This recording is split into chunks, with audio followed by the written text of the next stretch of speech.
पहला क्वेश्चन है, पहला क्वेश्चन आपके 1 से लेके 10 तक आपके वस्तुनिष्ठ क्वेश्चन आएंगे, जिसके अंदर आपको ए बी सी डी में से आपको जो सही ऑप्शन है वो भरना होगा। और पहला क्वेश्चन के अंदर 1 से लेके 10 तक क्वेश्चन आएंगे, जिसके अंदर आपका प्रत्येक क्वेश्चन होगा वो एक एक नंबर का होगा। तो पहले क्वेश्चन में वस्तुनिष्ठ प्रश्न, और आगे दे रखा है सही विकल्प का चयन करके उत्तर पुस्तिका में लिखिए। आपको इनमें से जो 4 विकल्प दे रखे हैं इनका सही विकल्प चयन करके और उत्तर पुस्तिका आपको जो है उसके अंदर लिखना है। पहला क्वेश्चन है 72 और 120 का HCF होगा। 72 और 120 का HCF आपको पूछा है। तो पहले 72 का निकालेंगे लेस और फिर 120 का। 72 के अंदर मैं भाग दूंगा 2 का, 2 का भाग देने पर ये आ गया आपके 36, 36 में 2 का भाग देने पर ये आ गया 18, 18 में 2 का देने पर 9, 9 में 3 का जाएगा और 3 में 3 का दिया तो 1। और उसके बाद हम 120 का गुणनखंड करेंगे, 2 का भाग दूंगा तो ये आ गया 60 और 2 का भाग दिया ये आ गया 30, फिर 2 का भाग दिया 15, 15 में 3 का भाग दिया 5 और 5 में 5 का भाग दिया 1। अब HCF होता है क्या कि दोनों में से जो कॉमन आ रही है संख्या वो लेनी है। तो 2 इसमें भी आ रहा है, इसमें भी आ रहा है तो 2 ले लिया, फिर 2 इसमें भी है और ये 2 इसमें भी है तो ये एक और 2 ले लिया, फिर 2 इसमें और 2 इसमें तो ये और 2 ले लिया, फिर 3 इसमें और एक ये 3 तो 1 ले लिया हमने 3, फिर 3 इसमें है लेकिन इसमें 3 नहीं है, इसमें 5 और इसमें 5 नहीं है। अब इनको आपस में गुणा कराते हैं। 2 को 2 से गुणा किया 4, 4 को गुणा किया 2 से 8, 8 को 3 से 24, इनको आपस में गुणा करने पर आ रहा है 24। तो अब 24 विकल्प आपके आ रहा है से के अंदर, तो इसका जो विकल्प सही होगा वो से होगा क्योंकि से के अंदर आ रहा है 24। दूसरा क्वेश्चन है बहुपद आपको दे रखा है पी एक्स बराबर 4x² प्लस 7x माइनस के 5x³ की घात है। तो मैंने आपके ये बहुपद वाला जो चैप्टर है इसके अंदर बताया था कि बहुपद की घात होती कौन सी है।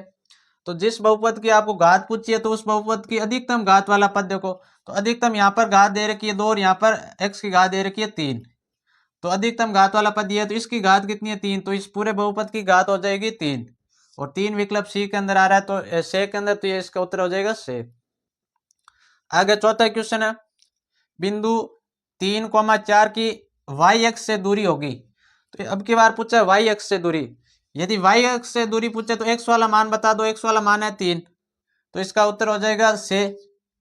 वाई एक्स से पूछे तो एक्स वाला मान बताना है और यहाँ पर एक्स एक्स से दूरी पूछे तो वाई वाला मान बताना है।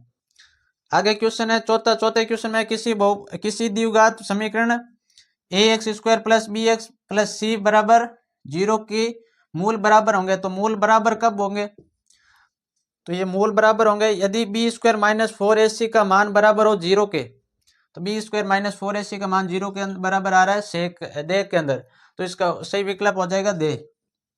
यदि b² माइनस 4ac का मान 0 के बराबर आ जाए तब तो मूल होंगे बराबर या समान, और वास्तविक यदि b² माइनस 4ac का मान आ जाए 0 से बड़ा तब मूल होंगे वास्तविक होंगे और ए समान होंगे, और यदि b² माइनस 4ac का मान आ जाए 0 से छोटा तब मूल होंगे ए वास्तविक या काल्पनिक मूल होंगे। इस प्रकार ये 4 आपके कंप्लीट हो गए।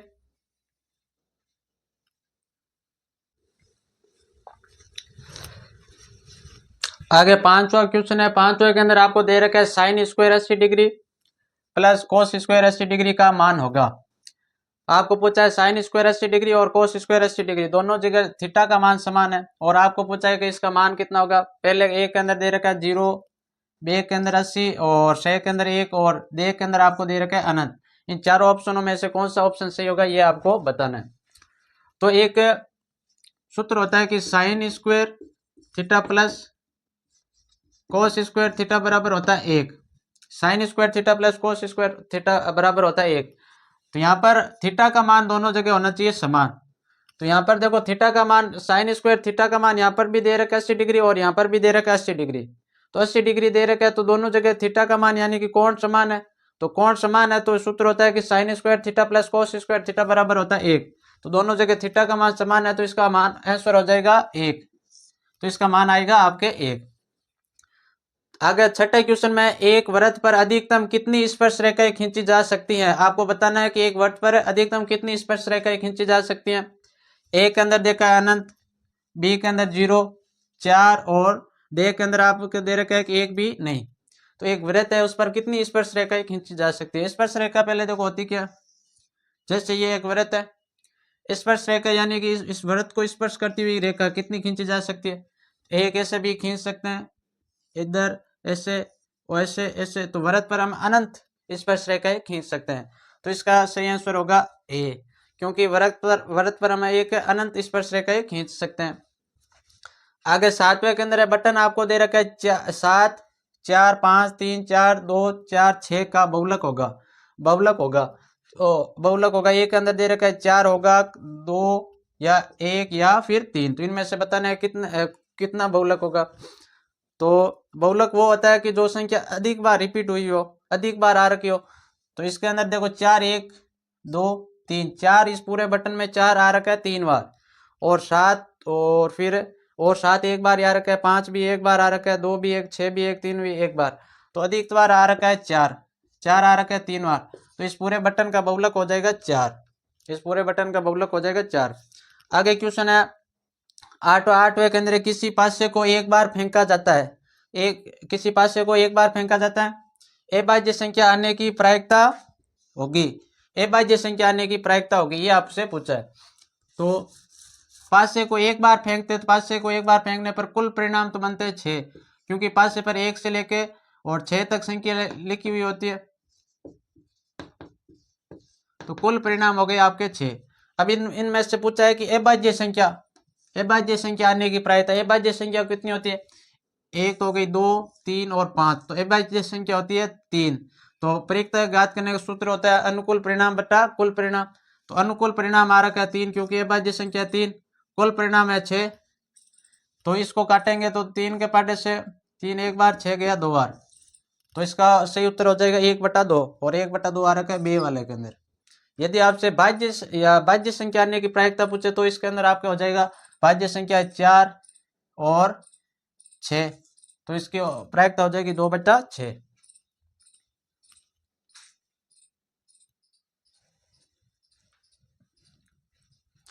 आगे 9वें क्वेश्चन है, पहले का 9वें क्वेश्चन है जिसके अंदर दे रखा है वर्त के चाप की लंबाई का सूत्र होगा, वर्त है जिसके चाप की लंबाई का क्या सूत्र होगा, ये आपको पूछा है। पहले के अंदर दे रखा है पाई आर स्क्वायर, दूसरे के अंदर बे के अंदर पाई आर स्क्वायर थीटा बटा 360, तीसरे के अंदर आपको दे रखा है पाई आर थीटा बटा 180, और दे के अंदर आपको दे रखा है 2 पाई आर।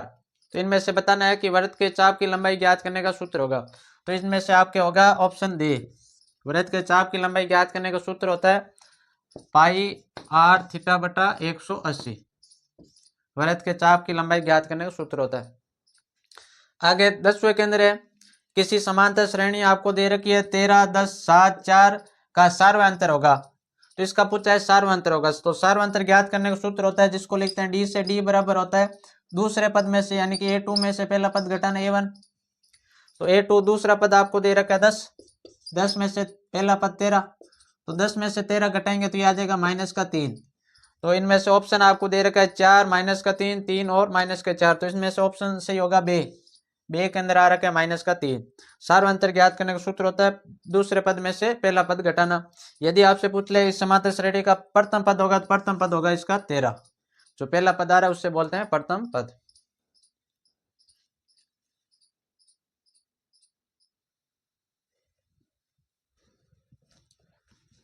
आगे दूसरा क्वेश्चन है, पहला क्वेश्चन कंप्लीट हो गया था, 10 वस्तुनिष्ठ क्वेश्चन आएंगे आपके जो 1-1 नंबर का होगा, और जो पहला क्वेश्चन है वो 10 नंबरों का था।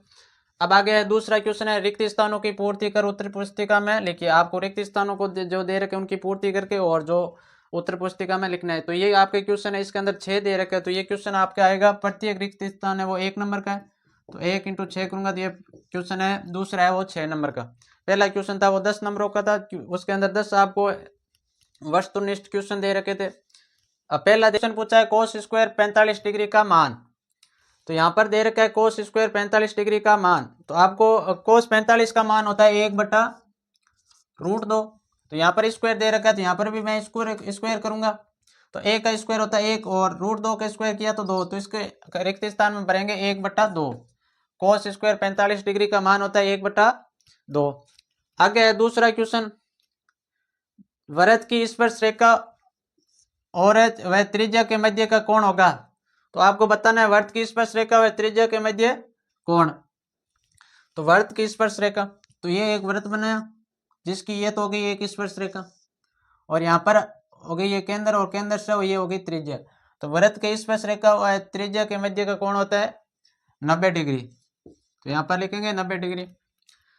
आगे है दूसरा, तीसरे के अंदर आपको दे रखा है 196 के अभाज्य गुणनखंड की घातों का योग होगा। अभाज्य गुणनखंड करना है, ये इंपॉर्टेंट क्वेश्चन, ये पिछली बार बोर्ड परीक्षा के अंदर आ चुका है, इसलिए इसको समझना जरूरी है। यहाँ पर दे रखा है 196 के, आपको 196 का अभाज्य गुणनखंड करना है पहले तो, कि घातों का योग, की घातों का योग। तो यहाँ पर देखो 196 के अंदर 2 का भाग दूंगा तो आएगा 98, और 98 में 2 का भाग दूंगा 49, 49 में 7 का भाग दूंगा 7, और 7 में 7 का दिया तो 1। तो यहाँ पर आपको 196 का गुणनखंड करने पर आ रहा है 196 बराबर 2 इंटू 7 इंटू 7, तो 2 की घात 2 इंटू 7 की घात 2। तो आपको घातों का योग बताना है केवल, तो एक घात ये 2 और 2 और 2 ये हो गई 4। तो 196 के अभाज्य गुणनखंड की घातों का योग हो जाएगा आपके 4। फिर चौथा दे रखा है रिक्त स्थान, आंकड़ों आपको दे रखा है 2, 5, 17, 21 और 5, 7 और 1, ये आपको आंकड़े दे रखे हैं, का परिसर होगा। तो परिसर ज्ञात करने के लिए आपको पहले अधिक में से निम्न को घटाना है। तो अधिकतम कितना है इसके अंदर 21, और न्यूनतम कितना है इसके अंदर 1, तो 21 में से 1 घटाओगे तो ये आ जाएगा 20, तो इसका परिसर आ जाएगा 20।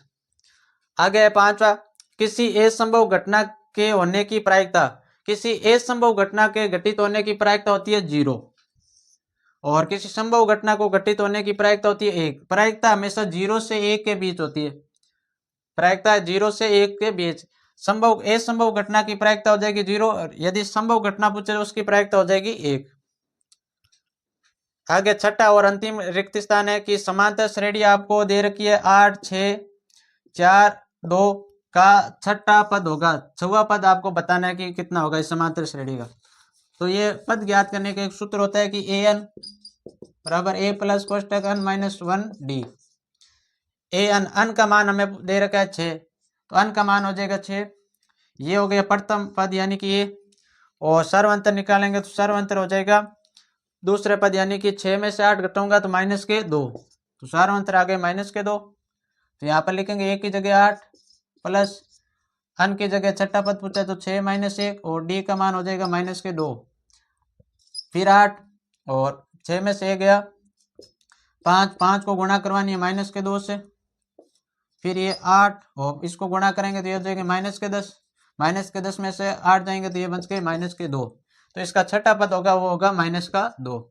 इस प्रकार आपके ये रिक्त स्थान वाला दूसरा क्वेश्चन कंप्लीट हो गया। ये क्वेश्चन आएगा आपके 6 नंबर का, प्रत्येक रिक्त स्थान आएगा वो 1 नंबर का है।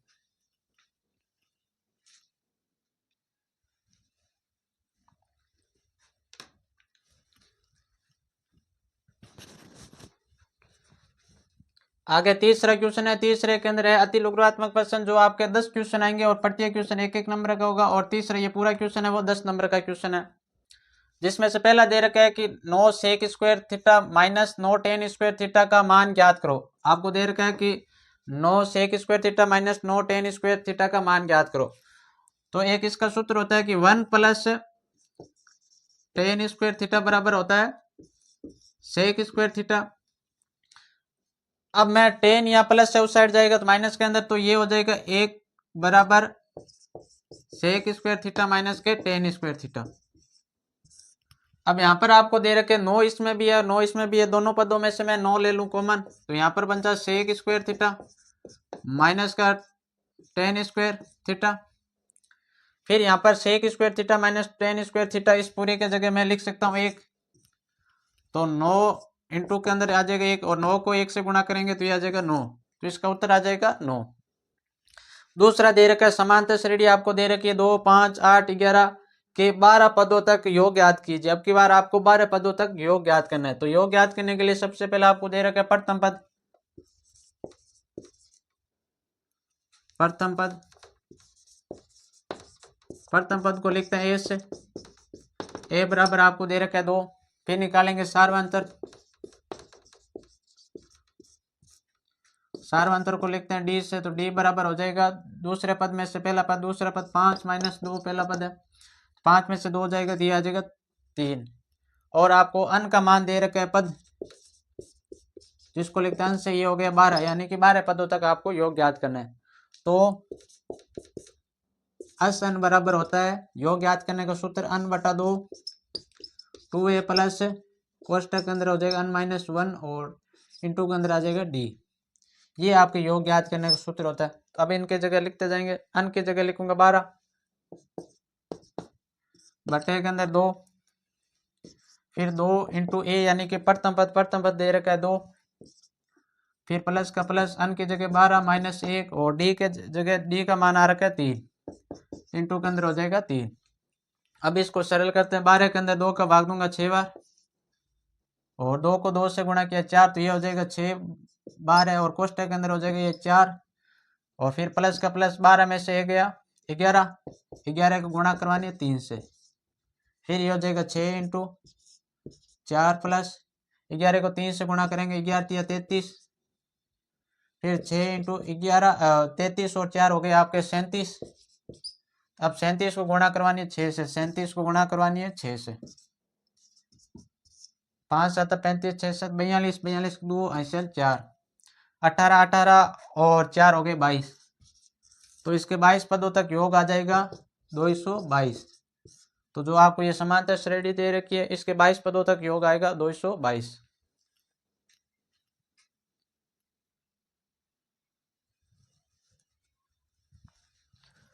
आगे तीसरे का तीसरा पॉइंट है, जिसके अंदर आपको पूछा है कि दी गई आकृति, आपको जो आकृति दे रखी है, मैं कोण थीटा का मान ज्ञात कीजिए। यहाँ पर आपको एक थीटा दे रखा है, इसका मान ज्ञात करना है।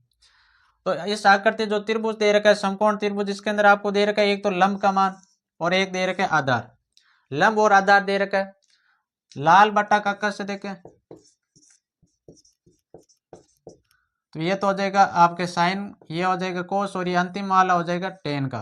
तो इसके अंदर है लंब और आधार। तो इस आकृति के अंदर आपको लंब और आधार दे रखे, तो हम लिखेंगे टेन थीटा बराबर लंब बटा आधार, ये हो जाएगा टेन थीटा बराबर लंब का मान आपको दे रखा है 10 और आधार का दे रखा है 10√3। 10 कट गए, ये आ गए 1/√3, 10 से 10 कट गया तो ये आ गए आपके 1/√3।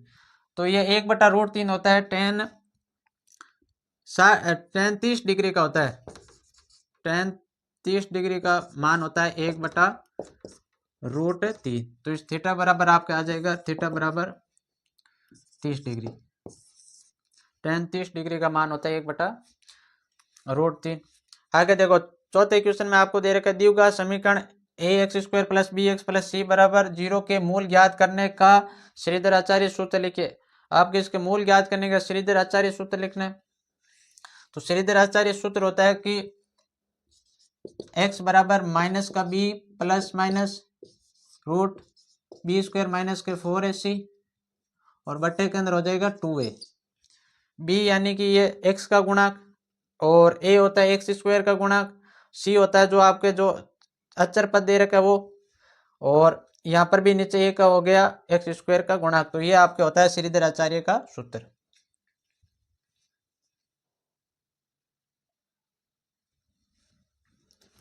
आगे पांचवा पॉइंट है। पांचवें पॉइंट के अंदर आपको दे रखा है कि दो समरूप त्रिभुजों के भुजा का अनुपात आपको दे रखा है 4:9 हो तो इन दोनों त्रिभुजों के क्षेत्रफल का अनुपात ज्ञात कीजिए। और यहाँ पर हमें दे रखा है कि दो त्रिभुज है वो समरूप है। मान लेते हैं एक त्रिभुज हो गया ये ABC और दूसरा त्रिभुज हो गया PQR। दोनों त्रिभुज है वो क्या है, समरूप है। तो समरूप है तो इनके जो भुजा का अनुपात होगा वो बराबर होगा। तो AB बट्टे के अंदर हो जाएगा PQ बराबर होगा ये AC और AC के नीचे आ जाएगी ये भुजा PR और इसके बराबर होगा ये BC और BC के नीचे आ जाएगी QR। जो इनके जो भुजा का अनुपात होगा वो बराबर होगा। अब कि हमें दे रखा है कि भुजा का अनुपात हमें दे रखा है कि 4:9। तो यदि हम इनका स्क्वायर करें, भुजा का स्क्वायर AB बटा PQ का स्क्वायर करते हैं तो ये आ जाता है हम दोनों त्रिभुजों का जो क्षेत्रफल होता है उनका अनुपात। तो एरिया आ जाएगा, पहला त्रिभुज है ये ए बी सी और दूसरा त्रिभुज है पी क्यू आर। यदि हम किसी भुजा का अनुपात है उसका स्क्वायर करें तो इस दोनों त्रिभुजों के जो क्षेत्रफल का जो अनुपात है वो आ जाएगा। तो हमें भुजा का अनुपात दे रखा है यानी कि ए बी बटा पी क्यू का मान दे रखा है 4/9। तो यदि मैं इनका स्क्वायर करूंगा तो 4 का स्क्वायर होता है 16, 9 का हो गया 81। तो इन दोनों जो त्रिभुज है इनके जो क्षेत्रफल का अनुपात आएगा वो 16/81। ये हो गया आपके पांचवा कंप्लीट। छठे के अंदर दे रखा है सर्वांग क्षमता के आर एच एस नियम को परिभाषित कीजिए। तो सर्वांग क्षमता है उनके जो एक आर एच एस का नियम है उनको परिभाषित कीजिए। तो ये नियम होता है कि यदि कोई समकोण त्रिभुज है, समकोण त्रिभुज का ये हो गया कर्ण, ये भुज होगी लंब और ये हो गई आधार। तो समकोण त्रिभुज के कर्ण और लंब या आधार बराबर है तो आर एच एस नियम से वो जो त्रिभुज होगा, जो दो त्रिभुज होंगे वो सर्वांग सम होंगे आपस में। तो आपको इसकी परिभाषा लिखनी है तो यहां लिखेंगे अगर दो समकोण त्रिभुज, त्रिभुज आपको समकोण लेने, अगर दो समकोण त्रिभुज के अगर दो समकोण त्रिभुज के कर्ण और लंब या आधार, कर्ण तो होना ही चाहिए और कर्ण के बाद यदि लंब या आधार बराबर हो तो आर.एच.एस समरूपता, आर.एच.एस सर्वांग समता,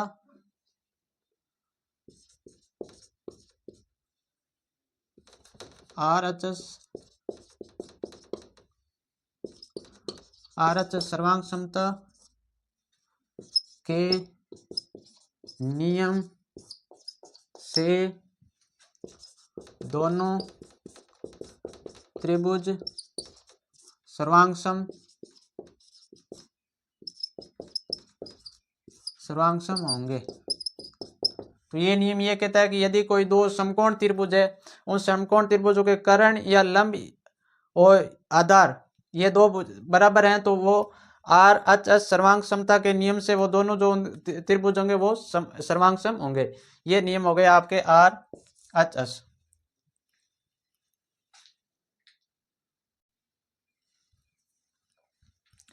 आगे तीसरे का सातवां क्वेश्चन है। सातवें के अंदर दे रखा है कि यदि 16/24 का HCF आपको दे रखा है 8, 16/24 का HCF है वो 8 है, तो एलसीएम ज्ञात कीजिए। तो एलसीएम ज्ञात कीजिए तो इसका एक सूत्र होता है कि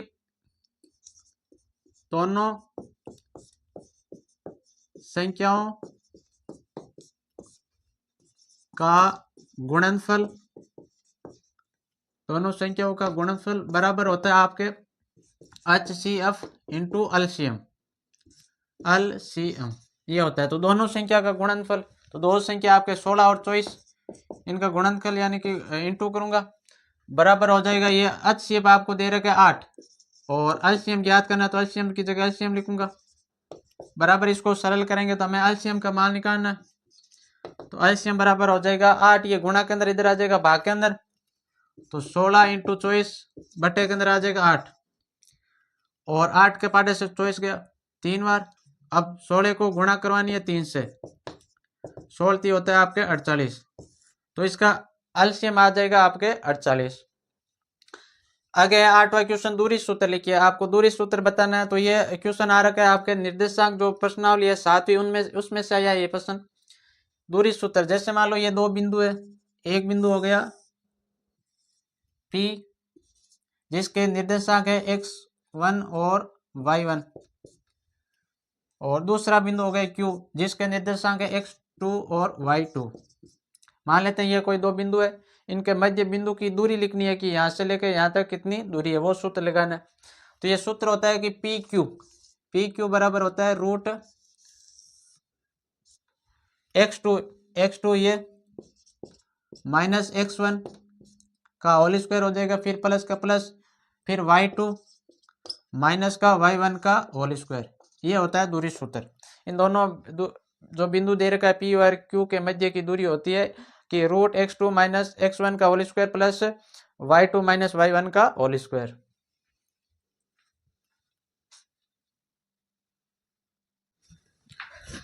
आगे तीसरे का नवा क्वेश्चन दे रखा है। नवे के अंदर है कि शंकु का आयतन ज्ञात करने का सूत्र लिखिए। आपको शंकु का जो आयतन ज्ञात करने का जो सूत्र होता है वो लिखना है। आयतन को 20 से लिखते हैं। v बराबर होता है, शंकु का आयतन ज्ञात कर रहे हैं तो 1/3 pi r square h, 1/3 pi r square h, ये होता है शंकु का आयतन ज्ञात करने का सूत्र। 10वां क्वेश्चन और अंतिम क्वेश्चन है तीसरे का। 10वां निर्देशांक आपको दे रखा है कि 4,3 में भुज और कोटि ज्ञात कीजिए। भुज होता है जो x का मान, जो आगे वाला जो होता है वो होता है भुज, और जो पीछे y का मान होता है वो होता है कोटि। तो भुज बराबर हो गया 4 और कोटि बराबर हो गई 3। कोटि होती है जो पीछे वाला जो y का मान होता है वो होती है कोटि। ये आपके तीसरा क्वेश्चन हो गया कंप्लीट। तीसरे क्वेश्चन के अंदर 10 जो छोटे छोटे क्वेश्चन होते हैं, जो तीसरा क्वेश्चन है वो टोटल 10 नंबर का क्वेश्चन था।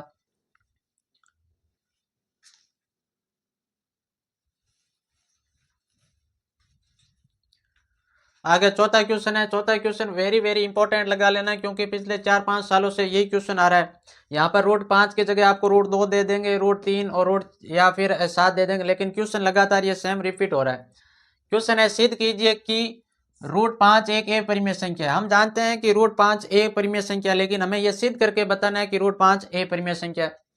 एक तो संख्या होती है परिमेय संख्या और एक होती है अपरिमेय संख्या। परिमेय संख्या ऐसी संख्या होती है जिन्हें हमें p/q के रूप में लिख सकते हैं, और अपरिमेय संख्या ऐसी संख्या होती है जिन्हें हम p/q के रूप में नहीं लिख सकते। पहले हम ये मान लेते हैं कि माना √5 है वो परिमेय संख्या मान लेते हैं। हम यहां लिखेंगे माना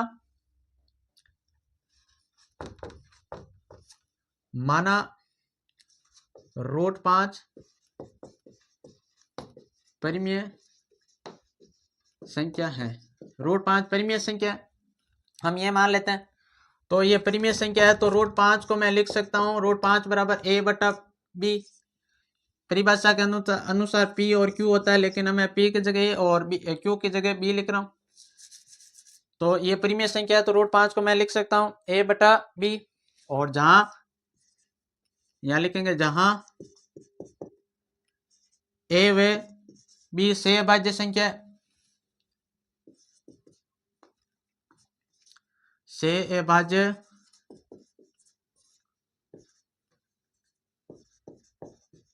संख्या। जहां a और b से अभाज्य संख्या, से अभाज्य ऐसी संख्या होती है जिनमें कॉमन सिर्फ एक आता है। जैसे मान लो मैंने लिखा 13/5। अब मैं इनका गुणनखंड करूंगा तो 13 का गुणनखंड हो जाएगा 13 × 1, और 5 का गुणनखंड किया तो 5 का गुणनखंड हो जाएगा 5 × 1। तो इनमें कॉमन आ रहा है सिर्फ एक। तो ऐसी संख्या ऐसी अभाज्य संख्या होती है जिनमें कॉमन सिर्फ एक आता हो। अब मान लिया कि √5 बराबर a/b, जहां a और b से अभाज्य संख्या है। अब मैं ये रूट हटाना चाहता हूं तो मैं दोनों तरफ करूंगा वर्ग। तो इधर वर्ग करूंगा तो ये हो जाएगा √5 का स्क्वायर, और यहां पर किया तो a/b का स्क्वायर। √5 का स्क्वायर करूंगा तो हो जाएगा 5, और a का करूंगा तो a स्क्वायर, और b का हो गया b स्क्वायर। अब ये 5 मैं इस साइड लेकर आऊंगा, और ये b स्क्वायर गुणा भाग के अंदर ऊपर चला जाएगा गुणा के अंदर। तो b स्क्वायर बराबर हो गया a स्क्वायर बटे के अंदर आ गया 5। अब ये 5 b स्क्वायर के अंदर 5 का भाग जाता है। इसका मतलब ये हो गया, जैसे मान लो मैं a बराबर लूं 5, तो a बराबर 5 लिया और नीचे है 5, तो 5 में 5 का भाग दूंगा एक बार, और a बराबर 5 लिया और ऊपर करूंगा स्क्वायर और नीचे आ जाएगा 5, तो 5 का स्क्वायर होता है 25। 25 के अंदर मैं 5 का भाग दूंगा, ये जा रहा है 5 बार। तो यहां लिखेंगे चूंकि 5 a स्क्वायर को विभाजित करता है, 5 a स्क्वायर को विभाजित करता है। विभाजित का मतलब हो गया कि a स्क्वायर के अंदर 5 का पूरा पूरा भाग जाता है। जैसे हमने 5 लिया, a बराबर 5 का हो गया 25, 25 के अंदर 5 का भाग जा रहा है, तो 5 भी a स्क्वायर को विभाजित करता है। तो इसीलिए ये जो 5 है वो a को भी विभाजित करेगा। यहाँ लिखेंगे 5 a को भी विभाजित करेगा। यदि 5a² को विभाजित कर रहा है तो 5a को भी विभाजित करता है। जैसे देखा हमने a बराबर मैंने 5 लिया तो 5 में 5 का भाग दिया तो 1, तो 5 को भी विभाजित कर रहा है और 5 25 को भी विभाजित कर रहा है। ये हमने इसको लिख देते हैं समीकरण 1।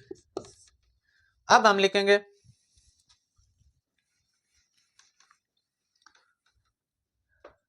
अब यहां लिखेंगे माना a बराबर मान लेंगे 5c, माना a बराबर 5c। अब यहां पर लिखेंगे a बराबर मैंने मान लिया 5c। अब यहां लिखेंगे a का मान समीकरण 1 में रखने पर, a का मान समीकरण a में रखने पर यहां लिखेंगे समीकरण 1 में a का मान रखने पर, जो समीकरण 1 है उसके अंदर मैं लिखूंगा a का मान। a का मान हमने माना है a बराबर 5c। तो समीकरण 1 आपको दे रखी है b² माना बराबर a² बट्टे के अंदर 5। तो ये हो गया b² बराबर a की जगह लिखना है 5c ऊपर स्क्वायर बट्टे के अंदर 5। तो b² बराबर 5 का स्क्वायर करूंगा तो 25 और c का किया तो c² बट्टे के अंदर आ गया 5। अब 25 के अंदर 5 का भाग दूंगा 5 बार, तो ये हो गया b² बराबर 5c²। अब ये 5 गुणा के अंदर इधर आ जाएगा भाग के अंदर, तो ये आपके हो गया 5 यहाँ गुणा के अंदर इधर आ जाएगा भाग के अंदर, तो c² बराबर आपके आ गया b² बट्टे के अंदर 5। तो अब इसका मतलब ये हुआ कि 5 b² को विभाजित कर रहा है और 5 b को भी विभाजित कर रहा है। तो वो सेम लाइनें लिखनी है यहाँ पर, तो यहाँ लिखेंगे चूंकि 5 b² को विभाजित करता है, ये जो 5 b² को विभाजित कर रहा है इसीलिए 5b को भी विभाजित करेगा, इसलिए 5b को भी विभाजित करेगा। तो इसलिए हमने पहले माना क्या था, माना यह था कि जो a व b है वो से भाज्य संख्या, से भाज्य संख्या का मतलब हो गया जिनमें कॉमन सिर्फ एक आता हो। लेकिन यहाँ पर कॉमन एक आ रहा है, एक के अलावा भी और भी संख्या आ रहा है। जैसे मैंने a बराबर माना था 5, तो 5 में 5 का भाग दिया, ये आ गया 1। तो 5 का वर्ग करूंगा ये हो गया 25, 25 में 5 का भाग दूंगा ये आ रहा है 5। तो इसमें जो कॉमन आ रहा है वो 5 और आ रहा है। लेकिन पहले हमने माना था ये से भाज्य संख्या, से भाज्य संख्या में कॉमन सिर्फ एक आना चाहिए, लेकिन कॉमन यहाँ पर आ रहा है 5।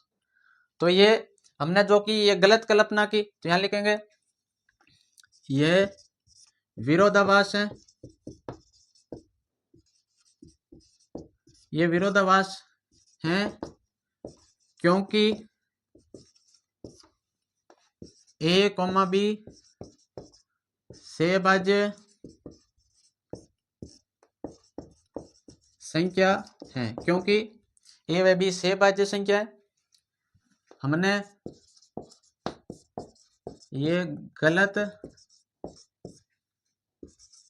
कल्पना की, हमने ये गलत कल्पना की। गलत का मतलब ये हो गया कि हमने ये जो माना था कि 5 a परिमेय संख्या, ये हमने गलत माना था। अतः √5 एक a परिमेय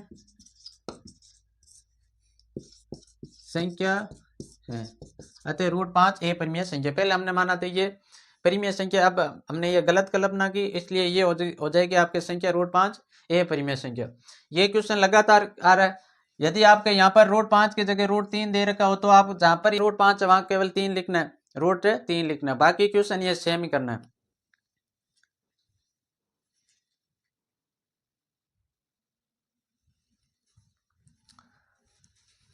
आगे क्वेश्चन है पांचवा क्वेश्चन के अंदर दे रखा है द्विघात बहुपद। आपको द्विघात बहुपद दे रखा है 6x² माइनस 3x माइनस के 7x के शून्यक ज्ञात कीजिए। शून्यक यानी कि x के मान ज्ञात करना है। यहाँ पर स्क्वायर है तो ये द्विघात बहुपद है, तो इसके शून्यक जो x के मान आएंगे वो 2। और समीकरण वाले प्रश्नावली के अंदर x के मान को बोलते हैं मूल। है x का मान चीज सेम ही है। यहाँ पर बहुपद वाली जो प्रश्नावली उसमें शून्यक बोलते हैं और समीकरण वाली जो प्रश्नावली उसके अंदर बोलते हैं मूल। ये तो यहाँ पर आपको बहुपद दे रखा है कि 6x² माइनस के 3 माइनस के 7x। इनको थोड़ा आगे पीछे करेंगे, ये हो जाएगा 6x² माइनस के 7x को आगे लेके आएंगे और माइनस के 3। तो इसको हम अभी गुणनखंड विधि से हल करेंगे। तो 6 को 3 से गुणा करूंगा, दिया हो जाएगा 18। 18 का करना है गुणनखंड, 2 का भाग दूंगा 9 और 9 में 3 का दूंगा 3 बार, 3 में 3 का दिया 1। 3 को 3 से गुणा करूंगा 9 और ये हो जाएगा 2। तो मैं 7 की जगह लिख सकता हूँ 9 माइनस के 9 और प्लस के 2 बराबर हो जाएंगे माइनस के 7। तो यहाँ पर लिखेंगे 6x स्क्वायर माइनस के 9x प्लस के 2x और माइनस के 3। एक पद ये बन गए, एक पद बन गया ये। इसमें से कॉमन आ रहा है, एक तो कॉमन आ रहा है आपके 3 और एक आ रहा है x। यहाँ से 3 कॉमन लूंगा तो x, एक x बचेगा और 6 में से 3 कॉमन लेने पर ये बचा 2, फिर माइनस का माइनस, यहाँ पर बचा केवल 3, फिर प्लस का प्लस। इसमें से पूरा कोई कॉमन नहीं आ रहा है तो कॉमन ले लेते हैं 1, फिर यहाँ पर 2x माइनस के 3। एक पद बन गए ये, एक पद बन गए ये हो गया 3x प्लस का 1, 3x और प्लस का प्लस 1 का 1 और एक पद ये हो गया 2x माइनस के 3। अब आपको याद करना है शून्यक, तो इसको पूरे को लिख दो 0 के बराबर। तो एक बार 3x प्लस 1 बराबर 0 और x ये हो जाएगा 2x माइनस के 3 बराबर 0। अब आपको इस साइड से x का मान निकालना है, तो ये हो जाएगा, ये 1 प्लस का इधर गया तो 0 के इस साइड माइनस का, तो x बराबर माइनस का 1 और बट्टे के अंदर 3, ये गुणा के अंदर इस साइड आएगा तो भाग के अंदर। तो एक शून्यक तो आपके आ गया माइनस का 1/3। दूसरा ज्ञात करना है तो ये 3 माइनस का उधर जाएगा तो प्लस के अंदर, तो x बराबर हो जाएगा प्लस का 3 और 2 ये गुणा के अंदर इधर आएगा तो भाग के अंदर। तो x के मान यानी कि शून्यक आपको प्राप्त हो गए, एक तो माइनस का 1/3, दूसरा हो गया 3/2। ये 2 शून्यक प्राप्त हो गए और आपको केवल शून्यक ही ज्ञात करना था। तो यहाँ लिखेंगे अतः बहुपद या लिखेंगे द्विघात बहुपद। द्विघात बहुपद आपको जो दे रखा है x स्क्वायर माइनस के 3 माइनस के 7x के शून्यक होंगे। एक तो हो जाएगा माइनस के 1/3 और दूसरा हो जाएगा 3/2 है, ये 2 शून्यक होंगे।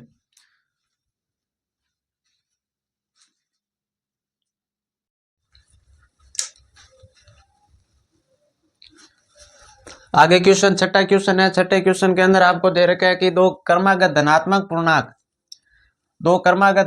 पूर्णांक ज्ञात कीजिए जिनके वर्गों का योग आपको दे रखा है 365। जिनका हम दो धनात्मक पूर्णांक है उनका वर्ग करेंगे, उनका योग दे रखा है 365। ये जितने भी क्वेश्चन है ये कहीं ना कहीं पूछे हुए क्वेश्चन है, चाहे आप 2023 वाला पेपर उठा के देख लेना, उसके अंदर ये क्वेश्चन आ रखा है। उससे पीछे वाले पेपर उठा के देख लेना, उनमें भी ये क्वेश्चन आ रखा है। तो ये जितने भी क्वेश्चन मैं करवा रहा हूँ वो इंपॉर्टेंट क्वेश्चन है और 2025 के पेपर के अंदर आने लायक के ये क्वेश्चन है। तो यहाँ पर दे रखे दो क्रमागत धनात्मक पूर्णांक। जैसे मान लो धनात्मक पूर्णांक हो गया 1 2 3 ये 4, ये सारे क्या धनात्मक पूर्णांक है। तो क्रमागत यानी कि 2 के बाद सीधा 1 के बाद 2 आना चाहिए या 2 के बाद 3 आना चाहिए। तो क्रम के अनुसार आपको धनात्मक पूर्णांक लेना है। जैसे मैंने लिया 1 तो ये 2 आया कैसे कि 1 के अंदर मैं जोड़ूंगा 1 तब आया 2। ये 3 आया कैसे, जैसे 2 के अंदर जोड़ूंगा मैं 1 तो ये हो रहा है 3 और 4 तो 3 के अंदर जोड़ूंगा 1 तो ये 1 आ रहा है, ये सब में आ रहा है कॉमन। तो मान लो मैं पहला धनात्मक पूर्णांक x तो दूसरा हो जाएगा x प्लस 1 क्योंकि 1 सब में आ रही है। तो इसलिए लिखेंगे माना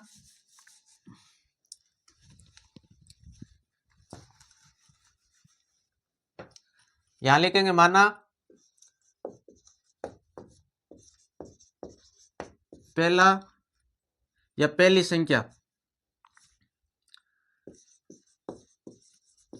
संख्या मान लेता हूं x। तो इसीलिए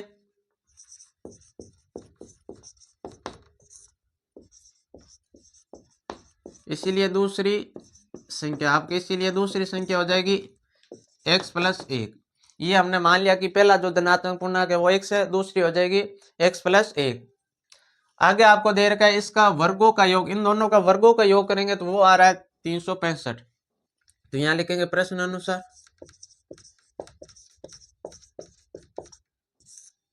पहली संख्या का वर्ग करेंगे तो ये हो जाएगा एक्स स्क्वायर, फिर दे रखा योग यानी कि जोड़ोगे दोनों को, फिर दूसरे का करेंगे तो एक्स प्लस एक का स्क्वायर बराबर ये दे रखा है 365, ये हमें दे रखा है।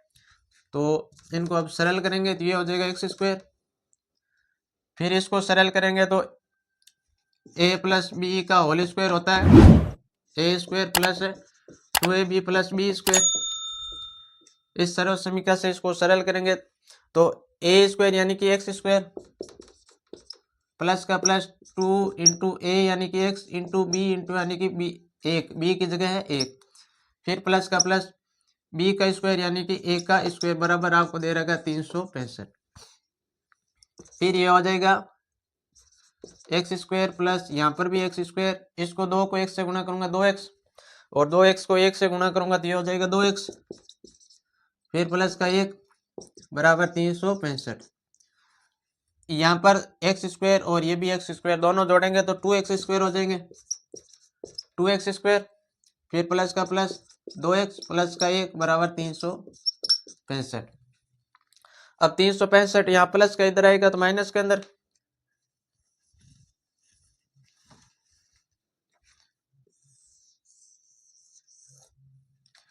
तीन सौ पैंसठ प्लस है तो इस साइड आएगा तो माइनस के अंदर, तो ये हो गया 2x स्क्वायर प्लस 2x और प्लस का 1 और ये हो गया माइनस के 365 बराबर 0। अब माइनस के 365 में से 1 जाएगा तो ये बच गया आपके 364, तो यहाँ पर लिखेंगे 2x square plus 2x minus के 364 बराबर 0। अब मैं इस पूरे जो आपको समीकरण दे रहे कि इसमें से मैं 2 कॉमन ले लेता हूँ, तो 2 कॉमन लेने पर यहाँ पर एक्स स्क्वायर बचा, यहाँ पर केवल x बचा, और 364 में से 2 कॉमन लूंगा तो यानी कि 364 के अंदर भाग देना है 2 का, तो एक बार गया 1 16 और 2, तो ये आपके आगे 182। 364 में से 2 कॉमन लेने पर आ रहा है 182 और बराबर में चल रहा है 0। फिर ये 2 गुणा के अंदर है 0 के नीचे आएगा भाग के अंदर, तो ये हो जाएगा पूरा 0। तो हमें एक समीकरण प्राप्त हो गई x square plus x minus के 182 बराबर 0। अब यहाँ पर x के मान निकालना है, तो x के मान मैं गुणनखंड विधि से निकालूंगा। तो गुणनखंड विधि से निकालने के लिए पहले मैं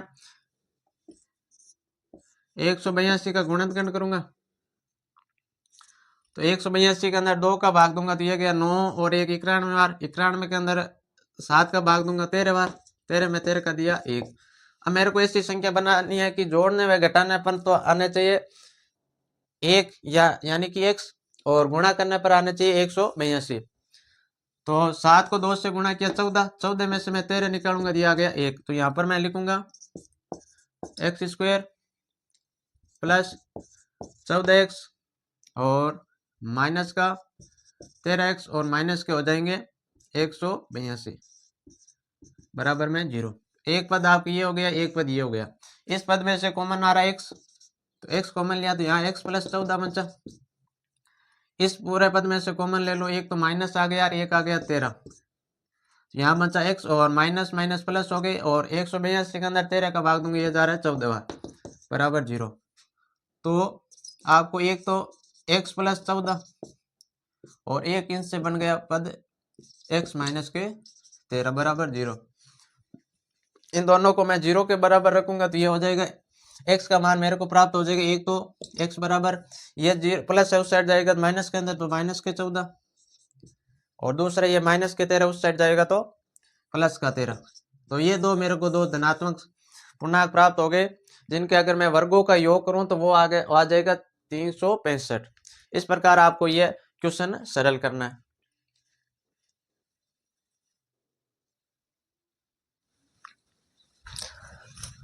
आगे 7वां क्वेश्चन है। 7वें क्वेश्चन ये समांतर श्रेणी से आया, जो मैंने ये चैप्टर करवा दिया है, तो आप यहाँ से नहीं समझ में आ रहा है तो प्ले लिस्ट के अंदर जाके जरूर देखना, वहां से आप अच्छे से समझ सकते हो। तो ये 7वां क्वेश्चन है, उस एपी का 31वां पद ज्ञात करना है। आपको एपी का 31वां पद ज्ञात करना है, जिसका 11वां पद 38 है और 16वां पद 73 है। आपको दे रखा है कि एपी का 31वां पद ज्ञात करना है, जिसका आपको 11वां पद तो दे रखा है 38 और 16 पद दे रखा है 73, ये आपको दे रखा है। तो यहाँ पहले लिखेंगे दिया है एक तो आपको दे रखा है 11 पद A11 बराबर दे रखा है 38 और आपको दे रखा है 16 पद A16 बराबर दे रखा है 73। आपको ज्ञात करना है 31 बराबर आपको ज्ञात करना है। तो 31वां पद ज्ञात करने के लिए मेरे को एक चाहिए प्रथम पद और एक चाहिए सर्वांतर। तो सर्वांतर है और प्रथम पद ज्ञात करने के लिए मैं इन दोनों से एक समीकरण बनाऊंगा और उनको हल करके प्रथम पद और सर्वांतर ज्ञात करूंगा। तो यहाँ पर दे रखा है 11वां पद। तो 11वां पद ज्ञात करने का सूत्र होता है, यहाँ लिखेंगे तो 11वां पद ज्ञात करने का सूत्र होता है A11 बराबर A प्लस 10D। ये 11वां पद ज्ञात करने का सूत्र होता है। मैंने ये जो समांतर श्रेणी वाला चैप्टर है इसमें अच्छे से समझा दिया है। तो 11वां पद मेरे को दे रखा है 38, तो यहाँ लिखेंगे 38 बराबर A का A प्लस का प्लस और ये हो जाएगा 10D। अब मैं यहाँ से A का मान ज्ञात कर लूंगा, तो A का मान ज्ञात कर लूंगा तो ये प्लस का इस साइड आएगा तो माइनस के अंदर, तो ये हो जाएगा A बराबर 38 माइनस 10D। ये हो गई समीकरण 1। A का मान मैंने ज्ञात कर लिया, ये 10D माइनस प्लस में इस साइड आएगा तो माइनस के अंदर। अब मेरे को दे रखा है 16 पद उत्तर दे रखा है, तो यहाँ लिखेंगे अब 16 पद। तो 16 पद ज्ञात करने का सूत्र होता है A16 बराबर A प्लस 15D।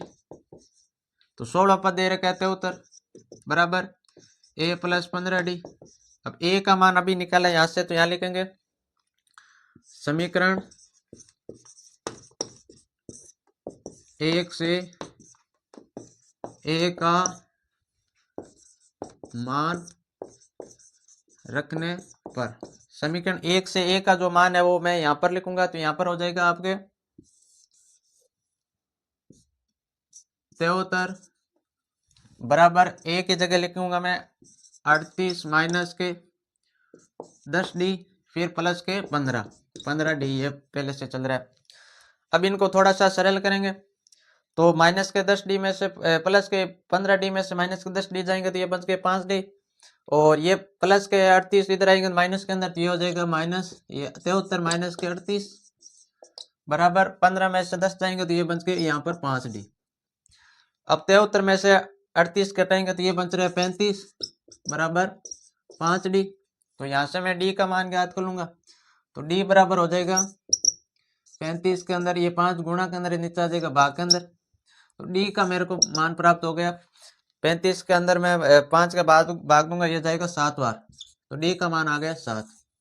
अब D का मान मैं समीकरण 1 में रख के और A का मान ज्ञात कर लूंगा, तो यहाँ लिखूंगा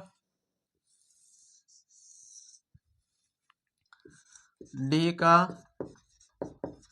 मान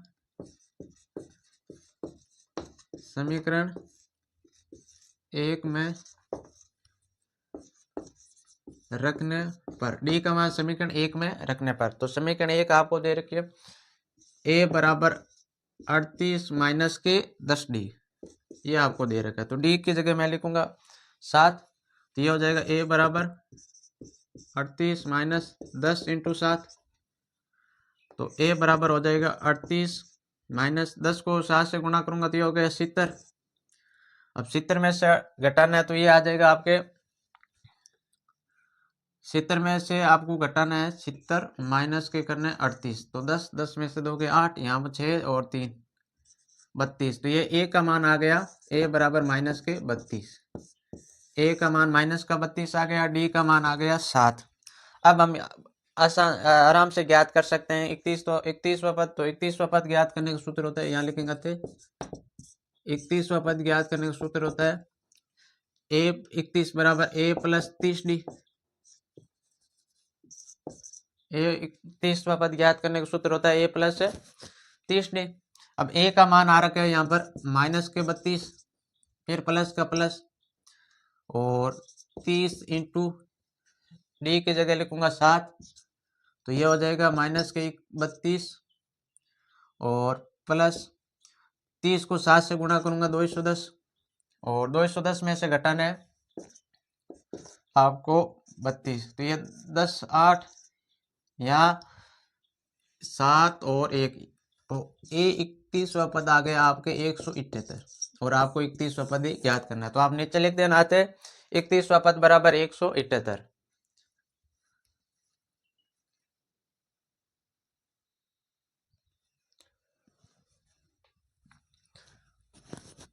आगे क्वेश्चन 8वें क्वेश्चन में आपको दे रखा है आकृति में यदि अल समांतर है सीबी के, अल यानी कि ये रेखा, ये भुजा समांतर है आपके सीबी के, इसके ये समांतर है, और आपको दे रखा है और आपको दे रखा है अल समांतर है सीडी के, ये अल और अन है, यहाँ पर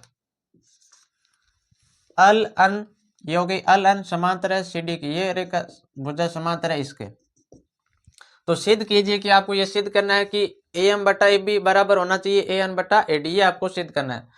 तो प्रमेय 6.1 या आधारभूत समानुपातिक प्रमेय से कह सकते हैं कि यदि किसी त्रिभुज के, ये जो त्रिभुज है इसके किसी भुजा के समांतर यदि हम एक भुजा खींचते हैं, जैसे मैंने ये भुजा खींची, इस भुजा के समांतर तो खींचते हैं, तो ये जो भुजा है ये अन्य दो भुजाओं को बराबर भागों में विभाजित करती है। यह आधारभूत समानुपातिक प्रमेय या थेल्स प्रमेय कह सकते हैं, या प्रमेय 6.1 कह सकते हैं इसको। तो ये जो रेखा है ये जो इस भाग का अनुपात और इस भाग का अनुपात को दोनों बराबर भागों में विभाजित करती है। तो यहीं पर वो लिखेंगे, तो यहाँ पर पहले लिखेंगे दिया है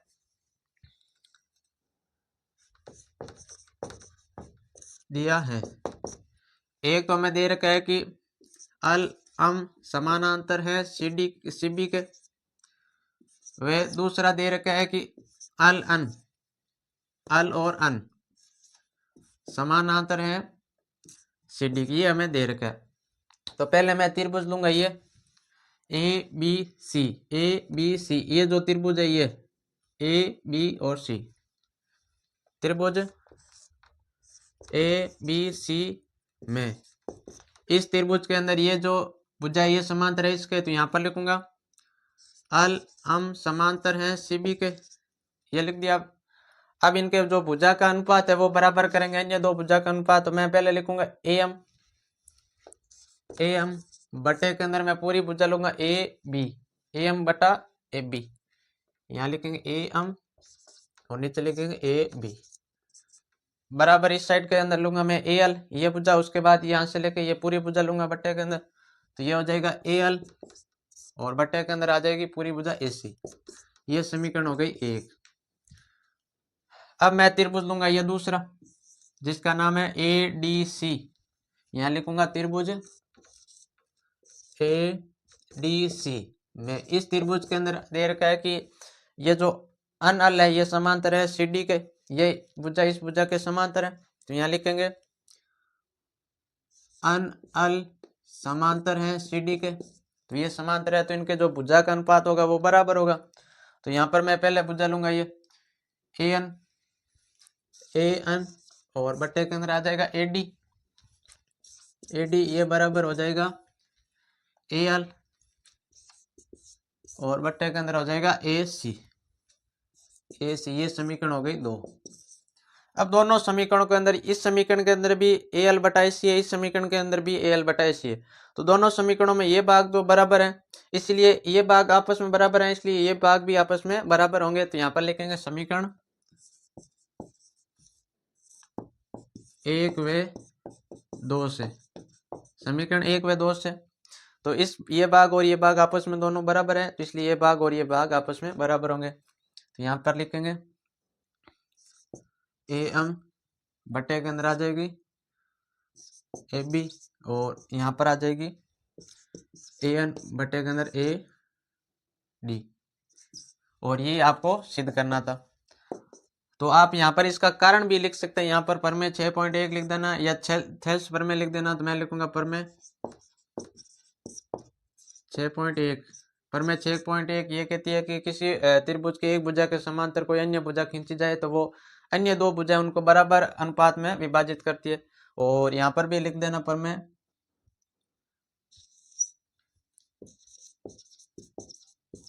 6.1 से। इस प्रकार आपके ये सिद्ध हो गया।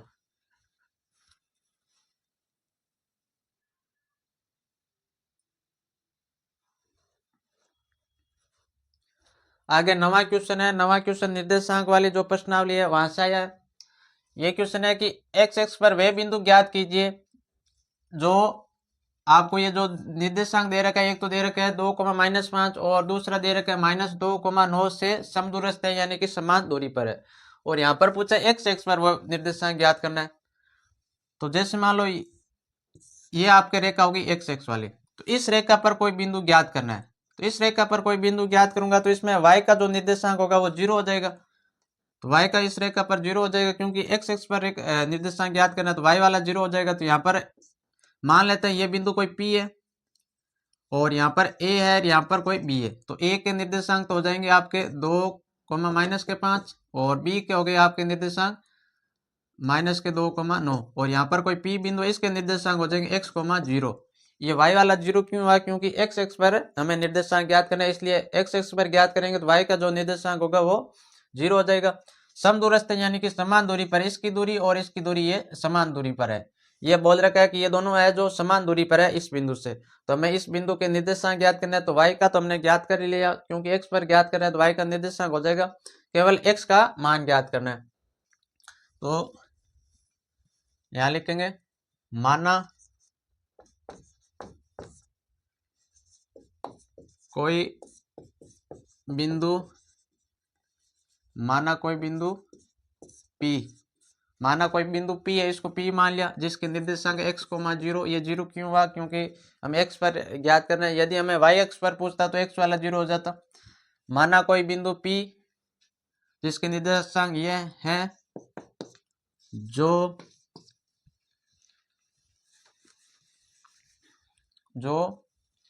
इसको मान लेते हैं, इसको मान लेते हैं,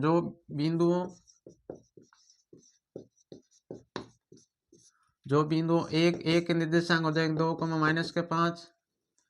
वे B जिसके निर्देशांक -2, 9 से समदूरस्थ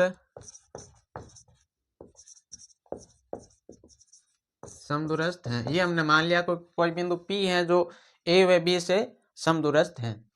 तो समदूरस्थ है तो समान दूरी पर है, और तो ये हो जाएगा PA बराबर हो जाएगा PB। अब PA का मतलब हो गया कि P से लेके A तक की दूरी, P से लेके A तक की दूरी, और दूरी ज्ञात करने का सूत्र होता है √x2 - x1 का whole square plus y2 - y1 का होल स्क्वायर। ये दूरी सूत्र ज्ञात करने का सूत्र होता है। अब यहाँ पर इनके लिखेंगे x2 यहाँ पर हो जाएगा b का a का निर्देशांक लिखना है x2, यानी कि a का निर्देशांक और a का निर्देशांक है 2। तो पहले यहाँ पर लिखेंगे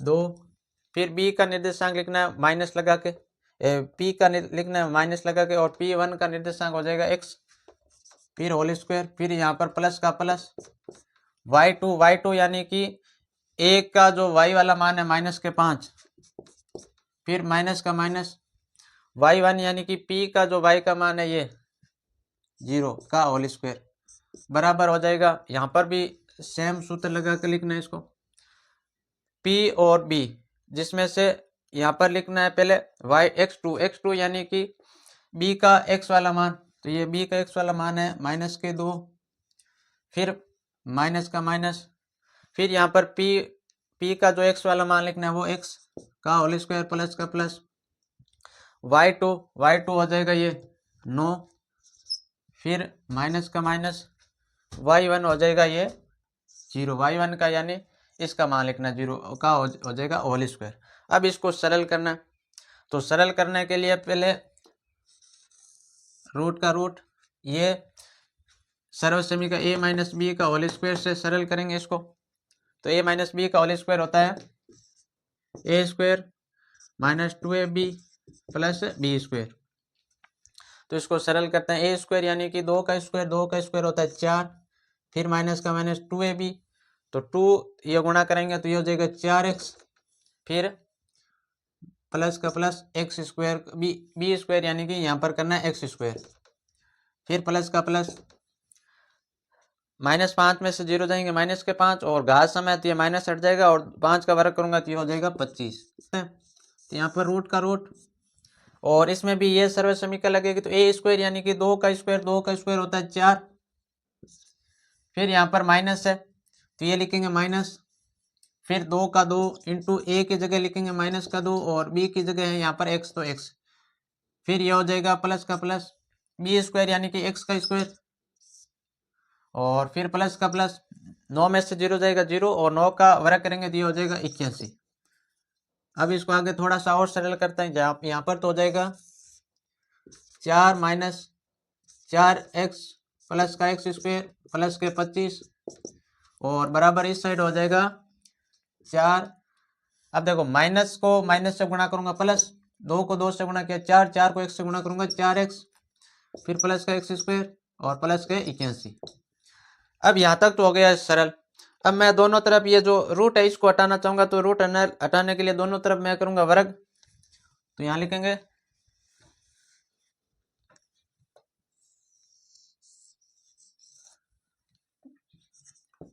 दोनों तरफ वर्ग करने पर, दोनों तरफ वर्ग करने पर, इस साइड वर्ग करूंगा तो ये रूट हट जाएगा, तो केवल बचा है 4 माइनस 4x और प्लस के एक्स स्क्वायर और प्लस के बचे 25, बराबर इस साइड बचा है आपके 4 प्लस के 4x और प्लस के एक्स स्क्वायर और प्लस के बचे 81। ये आपके बचे, दोनों तरफ रूट हटा दिया क्योंकि दोनों तरफ वर्ग किया तो रूट हट गया।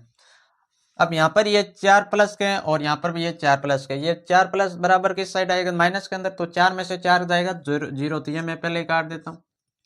फिर यहाँ पर एक्स स्क्वायर प्लस का, यहाँ पर एक्स स्क्वायर प्लस का, ये इधर आएगा माइनस के अंदर, तो ये पहले काट देते हैं। अब यहाँ पर बचा है माइनस के 4x प्लस के 25, बराबर इस साइड बचा है प्लस के 4x और प्लस के 81।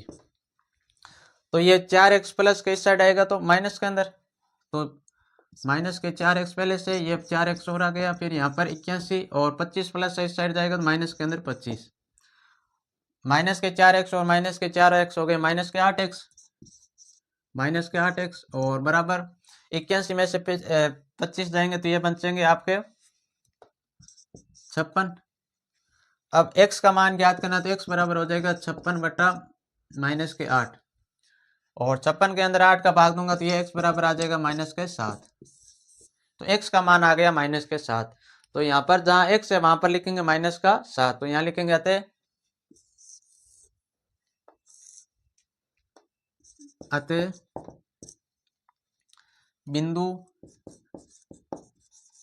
बिंदु माइनस के 7,0 हैं, जो बिंदु जो आपको बिंदु दे रखे हैं, एक तो दे रखा है 2, माइनस के 5, वे दूसरा दे रखा है माइनस के 2,9 से समदूरस्थ है। तो उस बिंदु के निर्देशांक आपके आगे माइनस के 7,0, जो इन दो बिंदुओं से वो समदूरस्थ है, यानी कि समान दूरी पर है।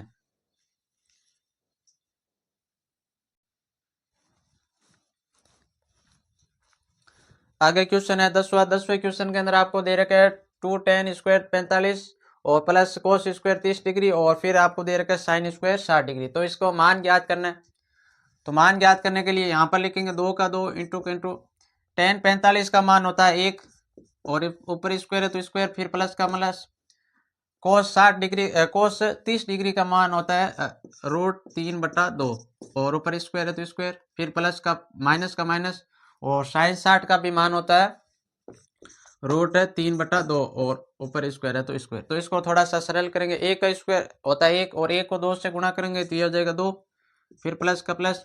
अब यहाँ पर 3 का स्क्वायर √3 का स्क्वायर करूंगा तो ये हो जाएगा 3, फिर 2 का करूंगा तो ये हो जाएगा 4, फिर माइनस का माइनस। यहाँ पर √3 का स्क्वायर करूंगा 3 और 2 का किया तो 4।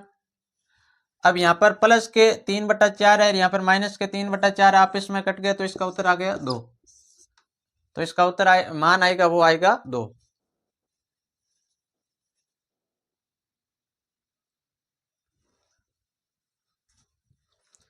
आगे क्वेश्चन है आपके 11वां क्वेश्चन आपको दे रखा है कि 7 मीटर ऊंचे भवन के शिखर से एक केबल टावर के शिखर पर यूनियन कोण आपको दे रखा है 60 डिग्री, यूनियन कोण है वो 60 डिग्री, और इसके बाद का अवनमन कोण आपको दे रखा है 45 डिग्री है। तो टावर की ऊंचाई ज्ञात कीजिए, तो आपको टावर की ऊंचाई ज्ञात करनी है। तो एक तरफ तो आपको है दे रखा है टावर है, ये हो गया आपके कोई टावर, ये हो गया भवन।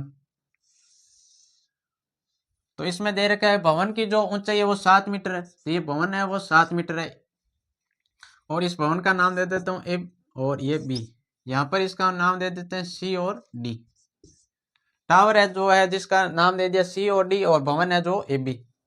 अब इसमें दे रखा है कि शिखर के एक केबल टावर के शिखर पर यूनियन कोण, भवन का जो शिखर है यानी कि यहाँ छत से, और एक जो सामने जो टावर है उसके छत पर यूनियन कोण आपको दे रखा है 60 डिग्री। यूनियन कोण होता है जो नीचे से ऊपर देखना, जैसे यहाँ कोई व्यक्ति खड़ा है, टावर यहाँ पर है, तो नीचे से जैसे वो ऊपर देखे तो वो जो कोण बनेगा वो बनेगा यूनियन कोण। तो ये यूनियन कोण दे रखा है 60 डिग्री, ये हमें दे रखा है।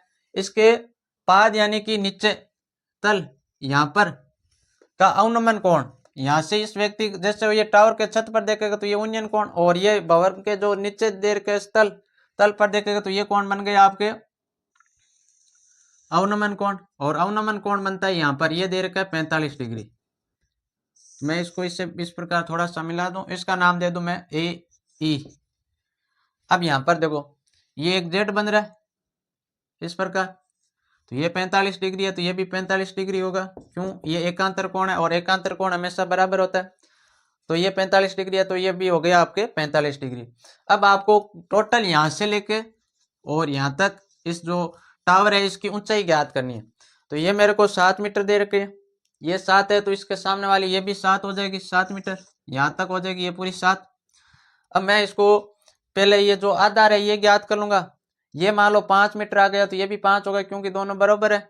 तो यहाँ पर लिखेंगे माना भवन मान लेते हैं हम ए बी, व टावर हो जाएगा सी डी है।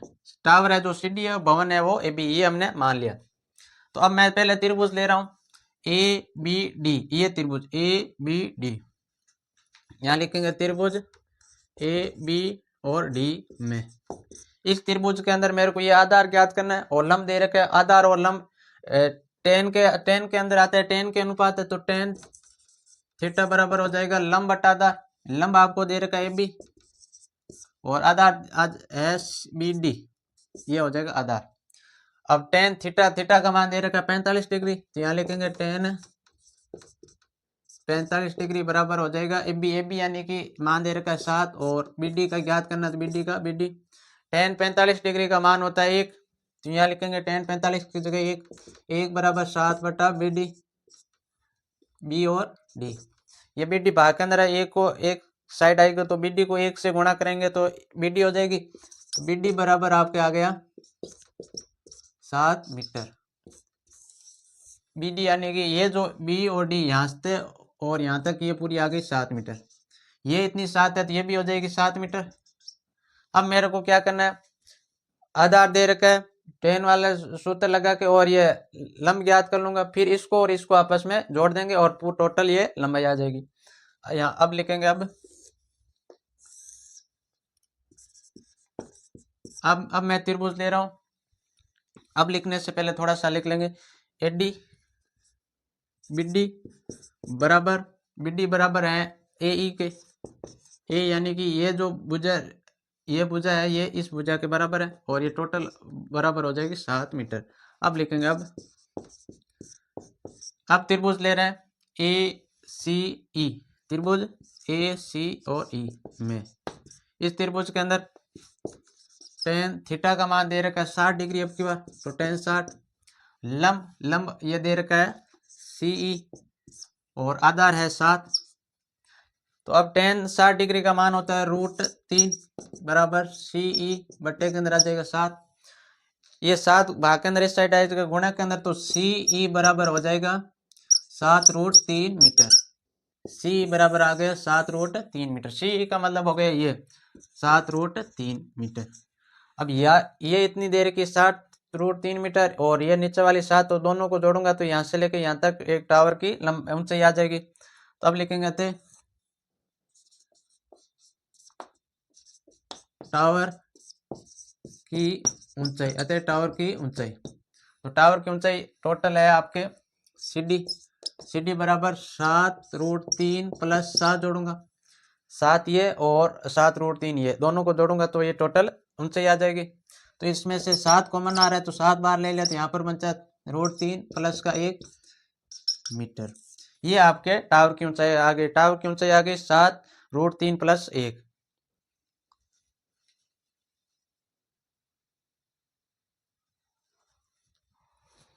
आगे क्वेश्चन 12 है। 12वें के अंदर हमें दे रखा है कि सिद्ध कीजिए कि किसी बाह्य बिंदु से, बाह्य बिंदु यानी कि P, बाह्य बिंदु से किसी वृत्त पर खींची गई स्पर्श रेखाओं, इस ये जो आपको ये वृत्त दिखाई दे रहा है इस पर खींची गई स्पर्श रेखा, एक तो स्पर्श रेखा ये हो गई और एक रेखा हो गई ये। स्पर्श रेखाओं के बीच का कोण, स्पर्श बीच का कोण, जो ये बीच का कोण है, ये बीच का कोण बिंदुओं को मिलाने वाली रेखाखंड द्वारा केंद्र पर आंतरित कोण, ये जो केंद्र पर आंतरित कोण है ये केंद्र पर आंतरित कोण का संपूरक होता है। संपूरक यानी कि 180 डिग्री का होता है। ये हमें सिद्ध करना है। तो हम जानते हैं कि किसी वृत्त पर हम स्पर्श रेखा खींचते हैं तो स्पर्श रेखा व वृत्त की त्रिज्या के मध्य जो कोण बनता है वो 90 डिग्री का होता है। तो ये 90 डिग्री का, तो यहाँ पर भी ये 90 डिग्री का, तो ये दोनों 90 डिग्री के हो गए। तो यहाँ पर लिखेंगे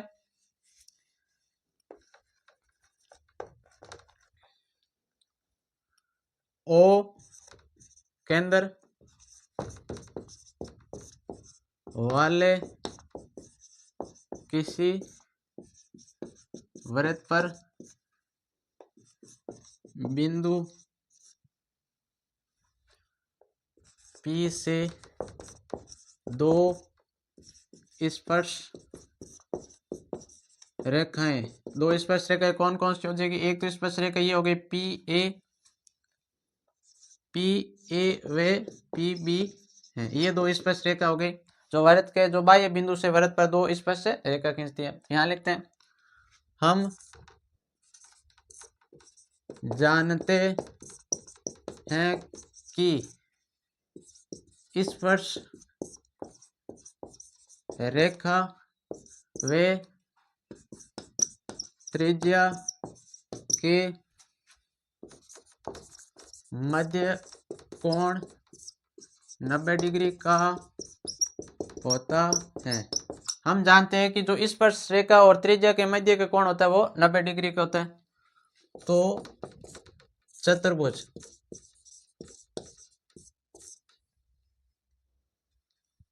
तो चतुर्भुज एक ये हो गया, ये पूरा चतुर्भुज OAPB, OAP और ये B, ये एक पूरा चतुर्भुज हो गया। यहाँ लिखेंगे तो चतुर्भुज OAPB में, इस चतुर्भुज के अंदर, तो चतुर्भुज के चारों कोणों का योग होता है वो 360 डिग्री होता है। तो यहाँ पर लिखेंगे एक कोण तो हो गया ये OAP हो गया 90 डिग्री का। तो यहाँ लिखेंगे कोण OAP प्लस दूसरा कोण ये हो जाएगा कोण APB, कोण APB प्लस तीसरा कोण हो जाएगा आपके ये PBO, कोण PBO प्लस चौथा कोण हो जाएगा BOA, कोण BOA। इन चारों कोणों का योग होता है वो 360 डिग्री होता है, क्योंकि चतुर्भुज के चारों कोणों का योग होता है 360 डिग्री। तो यहाँ पर कोण OAP का तो मान दे रखा है 90 डिग्री, क्योंकि ये स्पर्श रेखा और ये त्रिज्या, इन दोनों के मध्य कोण बनेगा वो 90 डिग्री का बनेगा। तो यहाँ पर लिखेंगे 90 डिग्री प्लस इसका भी मान दे रखा है 90 डिग्री, तो कोण PBO का मान दे रखा है 90 डिग्री। PO ये यहाँ पर है तो यहाँ पर लिखेंगे 90 डिग्री और ये सेम का सेम लिखेंगे और प्लस के कोण बराबर 360 डिग्री। अब इसको थोड़ा सा सरल करेंगे, 90 और 90 हो गई 180 डिग्री, 180 डिग्री और 180 डिग्री यहाँ प्लस है, उधर जाएंगे तो माइनस के अंदर, तो यहाँ पर केवल बचा है कोण APB प्लस कोण BOA बराबर हो जाएगा 360 माइनस के 180 डिग्री। तो यहाँ पर यह हो जाएगा कोण APB प्लस कोण BOA बराबर 360 में से 180 जाएंगे तो ये बन रहे हैं आपके 180 डिग्री, और 180 डिग्री के कोण को बोलते हैं संपूरक कोण। तो इस प्रकार यह सिद्ध हो गया कि किसी बाह्य बिंदु से किसी वृत्त पर खींची गई स्पर्श रेखाओं के बीच का कोण स्पर्श बिंदु को मिलाने वाली रेखाखंड द्वारा केंद्र पर आंतरिक कोण का संपूरक होता है। ये देख लो संपूरक होता है, ये केंद्र पर आंतरिक कोण है और ये इनके जो बीच का कोण है, जो दो स्पर्श रेखा खींची है, इन दोनों का योग करें तो ये आ रहा है एक संपूरक, यानी कि 180 डिग्री आ रहा है। इस प्रकार ये सिद्ध करना था।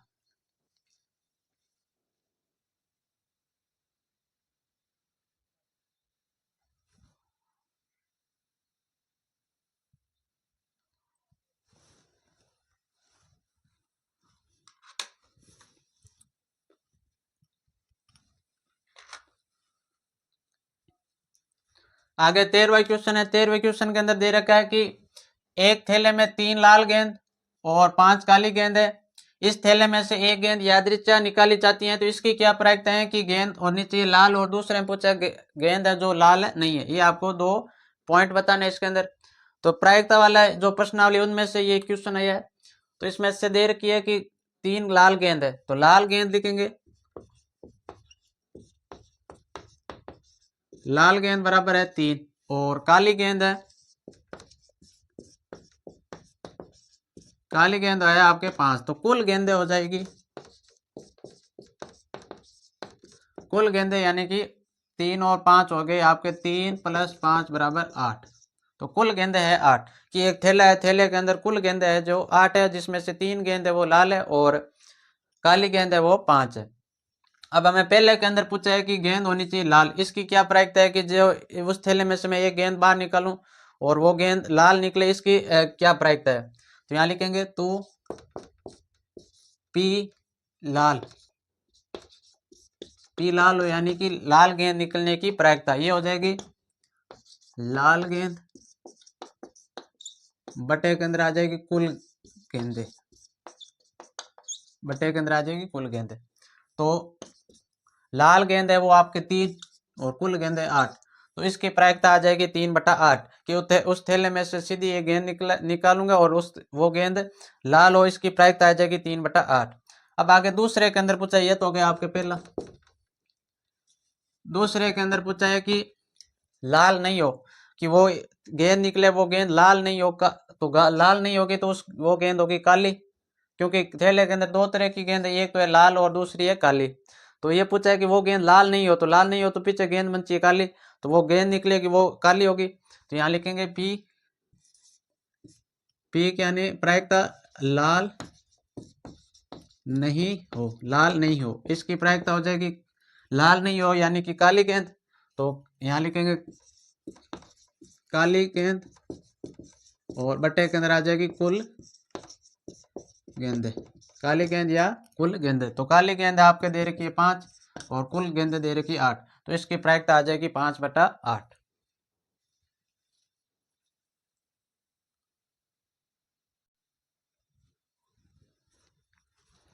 आगे क्वेश्चन 14वां है, जो समांतर श्रेणी से क्वेश्चन आया कि ए बराबर यानी कि प्रथम पद आपको दे रखा है 5, डी यानी कि सार्वंतर दे रखा है 3, और ए एन यानी कि अंतिम पद है वो है 50 दिया है। तो आपको ज्ञात करना है, एक तो अन का मान यानी कि टोटल पद कितने उस समांतर श्रेणी का वो ज्ञात करना है, और अन यानी कि टोटल पदों का योग ज्ञात करना है, ये आपको ज्ञात करना है। तो यहाँ पर आपको दिया, एक तो दिया है, एक तो दे रखा है ए बराबर 5, दूसरा डी बराबर 3, डी यानी कि सार्वंतर 3, और असन ए एन बराबर 50 यानी कि अंतिम पद है वो 50 हो। तो पहले हम अन ज्ञात करेंगे कि टोटल उस समांतर श्रेणी के अंदर टोटल पद कितने हैं, जिसका अंतिम पद 50 है और प्रथम पद है 5। तो यहाँ लिखेंगे तो ए एन बराबर सूत्र होता है ए प्लस कोष्टक अन -1, और ये हो गया डी। ए एन यानी कि आपको दे रखा है 50, यहाँ लिखेंगे 50, ए यानी कि प्रथम पद दे रखा है 5 प्लस अन -1 यानी कि अन का ज्ञात करना है, और डी यानी कि आपको दे रखा है 3। फिर यह 5 प्लस इस साइड आएगा तो माइनस के अंदर, ये हो जाएगा 50 - 5 बराबर अन -1 और इंटू के अंदर 3। 50 में से 5 गया 45 बराबर हो गया ये अन -1 और इंटू के अंदर 3। ये 3 गुणा के अंदर इस साइड आ जाएगा भाग के अंदर, तो ये हो गया इस साइड तो बचेगा आपके अन -1 और यहाँ पर 45 बट्टे के अंदर आ जाएगा 3। 3 गुणा के अंदर था, इस साइड आया तो ये भाग के अंदर। 45 के अंदर 3 का भाग दूंगा, आएगा ये 15, तो अन माइनस 1 बराबर हो जाएगा 15, अन बराबर 15, और ये माइनस के इस साइड आएगा प्लस के अंदर, तो अन बराबर हो जाएगा आपके 16 की उससे जो समांतर श्रेणी है उसके अंदर जो पद है टोटल वो है 16। अब अन का तो मान निकाल लिया हमने 16। अब अस अन यानी कि 16 पदों तक योग कितना होगा वो बताना है। तो यहाँ लिखेंगे तो अस अन बराबर सूत्र होता है, हमें अंतिम पद है प्रथम पद दे रखा है, तो अंतिम पद और प्रथम पद वाला जो योग ज्ञात करने का सूत्र है उससे ज्ञात करेंगे। तो यहाँ लिखेंगे अन बटा 2 ए प्लस ए एन। अस अन बराबर अन की जगह लिखूंगा 16 बटा 2, ए यानी कि प्रथम पद 5 प्लस ए एन यानी कि अंतिम पद दे रखा है 50। फिर इसको थोड़ा सा सरल करेंगे तो 16 के अंदर 2 का भाग दूंगा 8, तो ये हो जाएगा 8 और 5 और 50 हो गए 55। अब 55 को 8 से गुणा करानी, 55 को गुणा करवाऊंगा 8 से, 5 8 40, 4 40 और 4 44, तो ये आप क्या हो जाएंगे 440 असन अस 16 तक, यानी कि 16 पदों तक योग हो जाएगा 440। तो नीचे लिखेंगे थे एक तो अन पूछा था, अन बराबर आया है 16, वे अस अन बराबर आया 440 है, ये हमने ज्ञात कर दिया।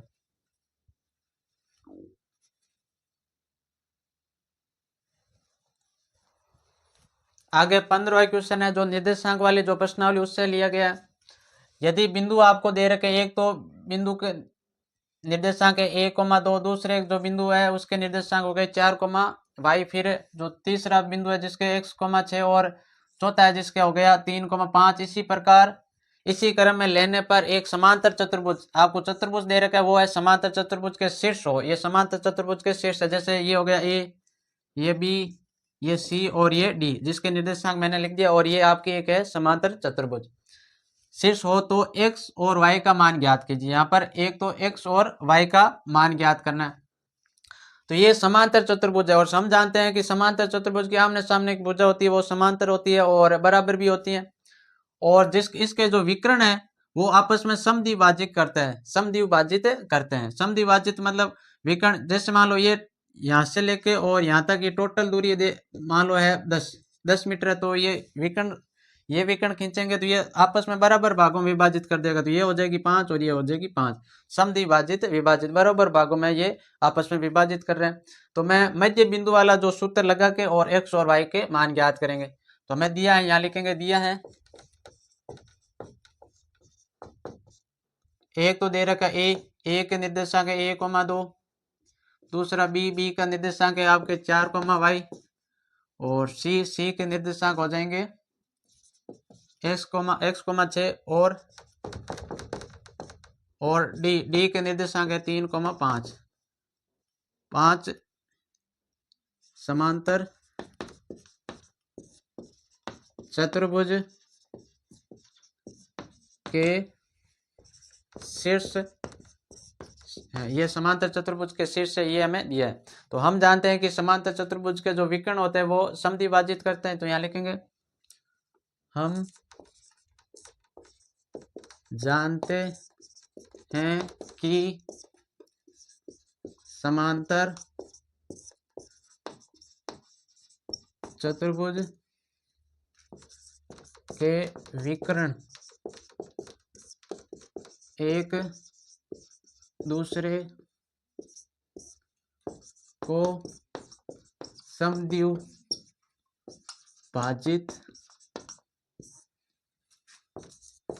करते हैं, समद्विभाजित करते हैं यानी कि समान भागों में विभाजित कर रहे हैं। तो दो विकर्ण हो गए, एक तो विकर्ण हो गया आपके एस ये, और एक विकर्ण हो गया बी।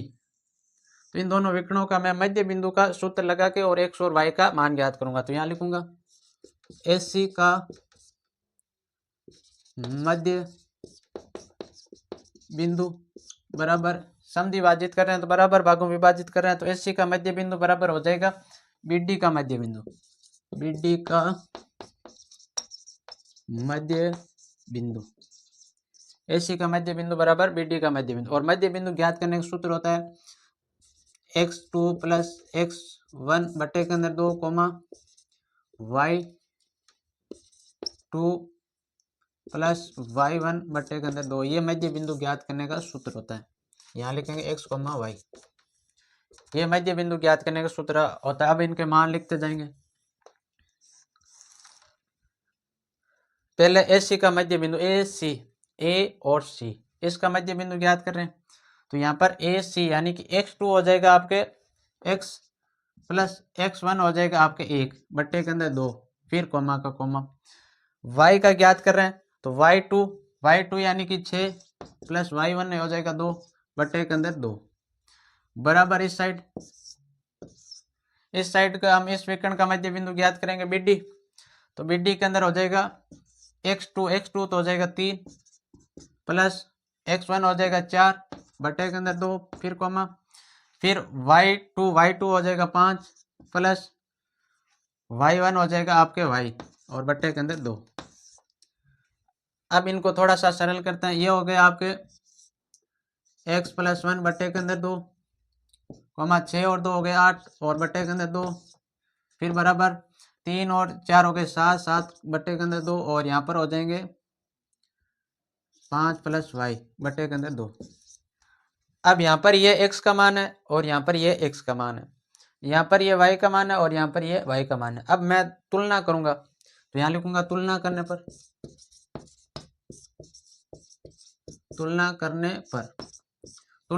मतलब हो गया कि x के बराबर x का मान लिखूंगा, y का बराबर y का मान लिखूंगा। तो ये x का मान है और इसके बराबर लिखूंगा मैं ये, और ये y का मान है इसके बराबर लिखूंगा ये। तो ये जो आकृति इसको रफ कर देते हैं।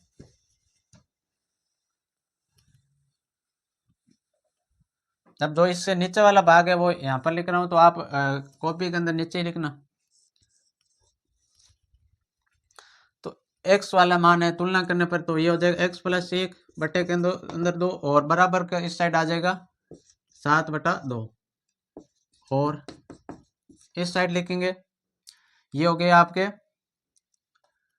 y के मान के सामने y वाला तो 5 प्लस y बटा 2 और इसके सामने आ जाएगा आपके 8 बटा 2। ये हमने तुलना कर दी। अब इनको वज्र गुणा कराते हैं, इसको इससे और इसको इससे। तो इसको गुणा करेंगे, 2 को x से गुणा करूंगा तो ये हो जाएगा 2x प्लस का प्लस, 2 को 1 से गुणा करूंगा 2 बराबर 2 को 7 से गुणा किया 14 और इस साइड देखते हैं तो 2 को 5 से गुणा करूंगा 10, 2 को y से गुणा करूंगा 2y बराबर 2 को 8 से गुणा किया तो ये हो गया 16। अब इस साइड से x का मान निकल जाएगा, ये 2 प्लस में इस साइड जाएगा तो माइनस के अंदर 14 में से 2 गया, ये हो गया 12, तो ये हो गया 2x बराबर 12। x का मान ज्ञात करना है, यहाँ लिखेंगे x बराबर 12 के अंदर 2 का भाग दूंगा तो ये हो जाएगा 6, तो x का मान आ गया मेरे पास 6। और इस साइड से मैं y का मान निकालूंगा तो ये 10 प्लस में उस साइड जाएंगे माइनस के अंदर, तो 16 में से 10 गए ये बच गए 6, तो यहाँ पर 2y बराबर 6, y बराबर हो जाएगा 6 के अंदर 2 का भाग दूंगा ये आ गया 3, तो y का मान आ गया 3 और x का मान आ गया 2। तो आप नीचे अतः के अंदर लिख देना अतः x बराबर 6 और y बराबर 3।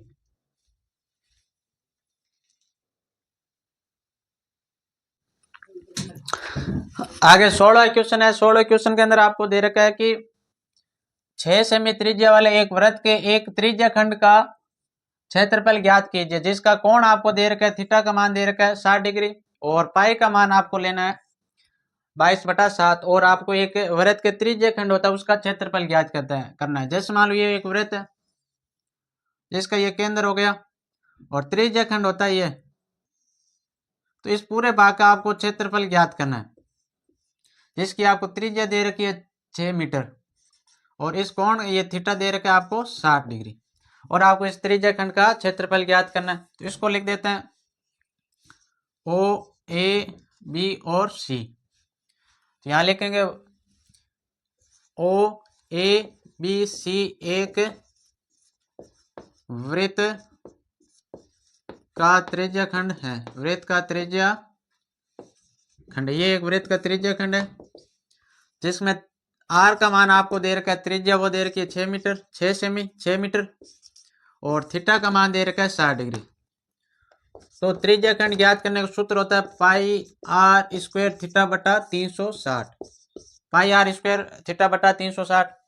अब यहाँ पर पाई का मान लेना है 22/7, फिर इंटू का इंटू आर त्रिज्या आपको दे रखी है 6, तो 6 का स्क्वायर करूंगा, इंटू थीटा दे रखा है 60 और बट्टे के अंदर आ जाएगा 360। अब यहाँ पर 0 से ये 0 कट गया, 6 के पार्ट से 36 गया 6 बार, तो यहाँ पर हो गया 22/7 इंटू 6 पर स्क्वायर है तो 6 को लिखूंगा 2 बार, फिर इंटू यहाँ पर 1/6। अब इस 6 से ये 6 कट गया, अब बचा है आपके ऊपर तो 22 इंटू 6 और नीचे बचा है केवल 7, तो 22 को गुणा करवानी 6, 12 13 और ये आपके आ गया 132/7 मीटर स्क्वायर। क्षेत्रफल ज्ञात करें तो मीटर स्क्वायर। तो इस वर्ग का त्रिज्या खंड का जो क्षेत्रफल आया वो 132/7 मीटर स्क्वायर।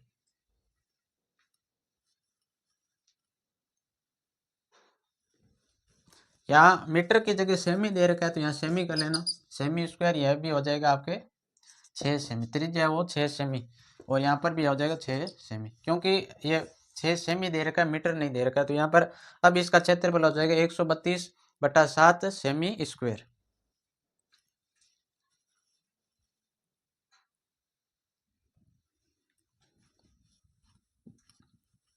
आगे 17वां क्वेश्चन दे रखा है कि कोई बर्तन खोखले अर्धगोले के आकार का है। कोई बर्तन है जो खोखला अर्धगोला उसके आकार का है, जैसे ये मैंने एक अर्धगोला बना दिया,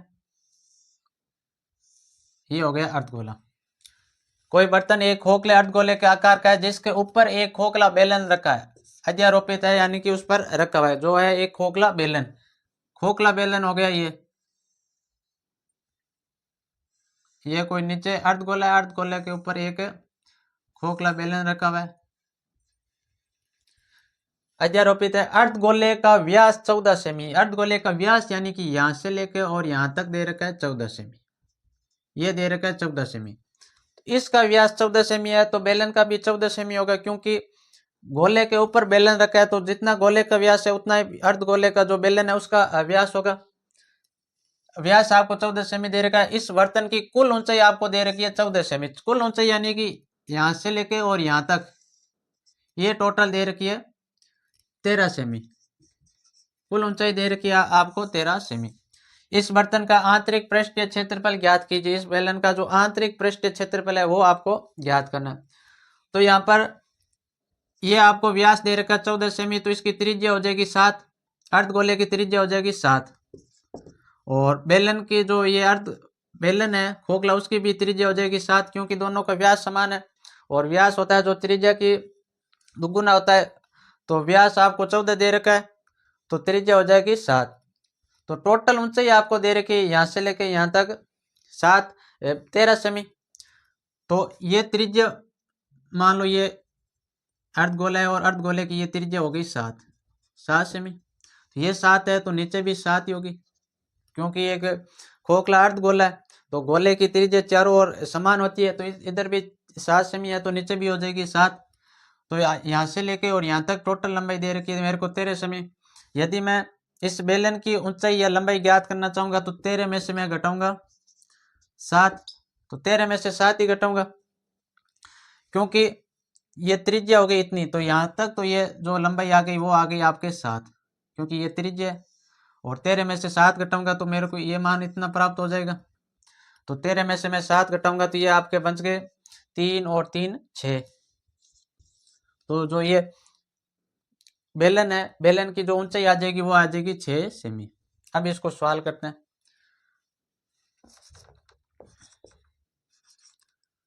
बेलन या पहले लिखेंगे अर्धगोले का व्यास, अर्धगोले का व्यास, अर्धगोले का व्यास दे रखा है 14 सेमी, ये अर्धगोले का व्यास दे रखा है, तो यहाँ लिखेंगे अर्धगोले की त्रिज्या, त्रिज्या जिसको लिखते हैं आर से, तो आर बराबर हो जाएगी 7, क्योंकि व्यास 14 है तो त्रिज्या व्यास की आधी होती है तो व्यास हो जाएगी 7। तो अर्धगोले की जो त्रिज्या वो आ गई 7 सेमी। तो बेलन की जो त्रिज्या आएगी वो भी 7 सेमी आएगी। बेलन की त्रिज्या जिसको 8 से लिखते हैं ये भी आ जाएगी 7 सेमी, दोनों समान है तो उन दोनों को 8 से लिख देते हैं।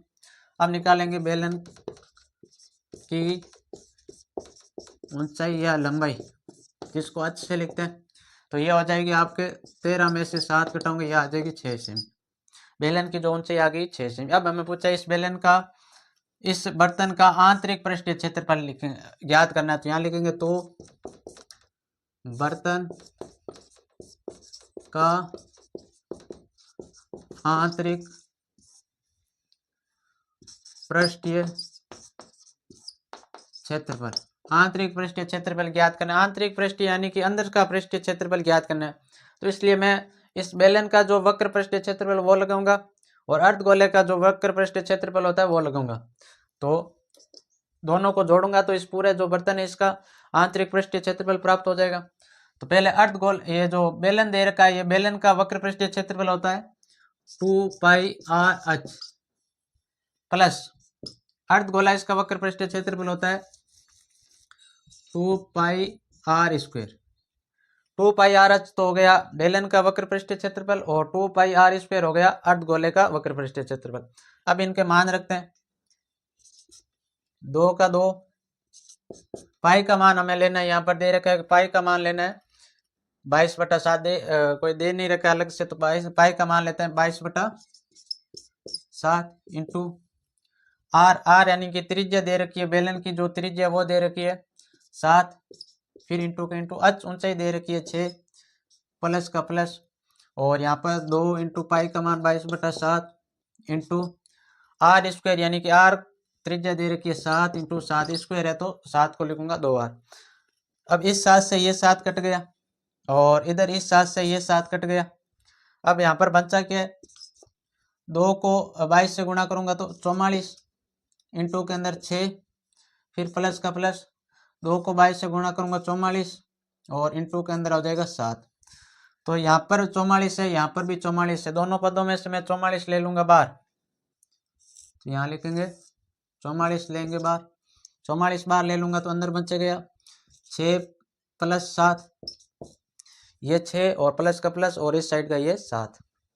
फिर इसको थोड़ा सा और आगे सरल करते हैं, यहाँ पर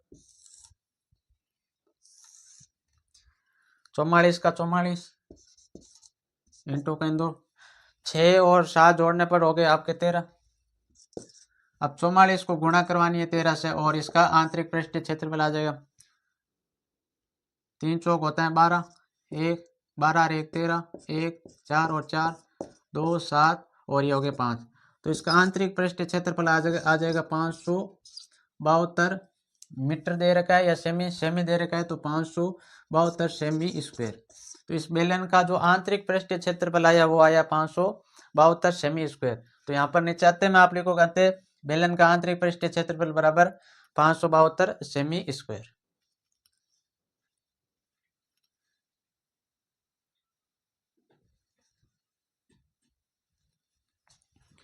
आगे क्वेश्चन 18वां क्वेश्चन है जो एक ग्राफ का क्वेश्चन है। इसके अंदर दे रखा है समीकरणों, आपको एक समीकरण तो दे रखी है x - y + 1 और बराबर 0, एक समीकरण दे रखी है 3x + 2y - के 12 बराबर 0 का ग्राफ खींचकर x और इन रेखाओं से बने एक त्रिभुज के शीर्षों के निर्देशांक ज्ञात कीजिए और त्रिभुजाकार पटल को छायांकित और कीजिए। जब हम ये ग्राफ खींचेंगे तो ग्राफ में हमें एक त्रिभुज प्राप्त होगा और त्रिभुज के हम जो है उसको हमें छायांकित करना है और साथ में उसके जो त्रिभुज के जो शीर्ष है वो और लिखना है। तो यहाँ पर पहली आपको एक समीकरण दे रखी है कि x - के y + 1 बराबर 0, एक तो ये दे रखी है और दूसरी आपको दे रखी है 3x + के 2y - के 12 बराबर 0। ये आपको दो समीकरण दे रखी है। तो ये समीकरण हो गई आपके 1 और ये हो गई आपके 2।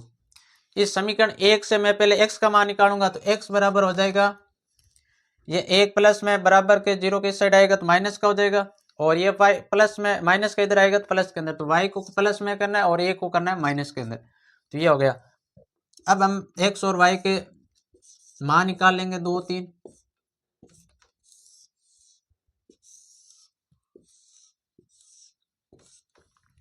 अब मेरे को x बराबर इस y का मान ऐसा है कोई संख्या रखनी है कि x का मान प्राप्त आ जाए, तो मैं y का मान लिखूंगा 1।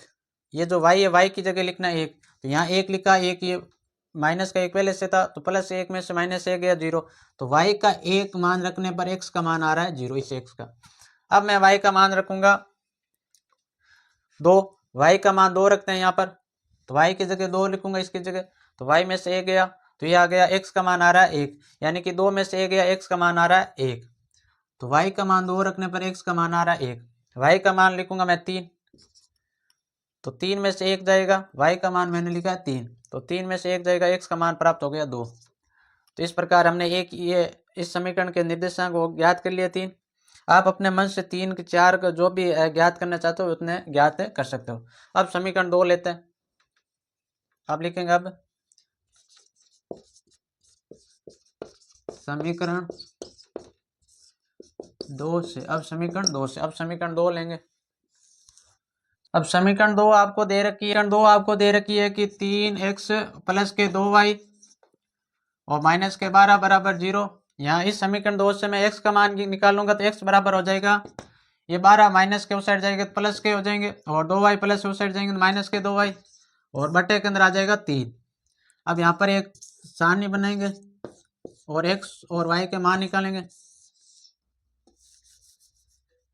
x के भी 3 मान और y के भी 3 मान निकालेंगे और फिर ग्राफ बनाएंगे। तो y बराबर मेरे को वही संख्या रखनी है और x का मान लेकर आना। y का मान पहले मैं 0 रख रहा हूँ, तो यहाँ 0 रखूंगा तो ये पूरा पद 0 हो जाएगा। बचा 12, 12 के अंदर 3 का भाग दूंगा तो 4 3 होता है 12, तो 4 बार जाएगा, 12 के अंदर 3 का भाग देने पर 4 बार। अब की बार y का मान मैं लिख रहा हूँ, y का मान लिख लेता हूँ मैं 3, y बराबर 3, तो इसकी जगह 3 लिखूंगा तो 3 को 2 से गुणा करूंगा 6, 12 में से 6 जाएगा 3 बचेगा, 12 में से 6 जाएगा 6 बचेगा, और 6 के अंदर भाग दूंगा 3 को तो 2 बार, तो x का मान आ गया 2। अब की बार मैं y की जगह लिख लेता हूँ 6, तो ये हो जाएगा 12 माइनस 2 इंटू 6 बट्टे के अंदर 3, तो इन दोनों गुणा करोगे तो 12 माइनस 12 और बट्टे के 3, 12 में से 12 गया 0, 0 के अंदर 3 का भाग दूंगा तो ये आ गया आपके 0। तो x का मान आ रहा है 0, y का मान 6 रखने पर, y का मान 6 रखने पर x का मान आ रहा है 0। अब हम एक ग्राफ बनाएंगे।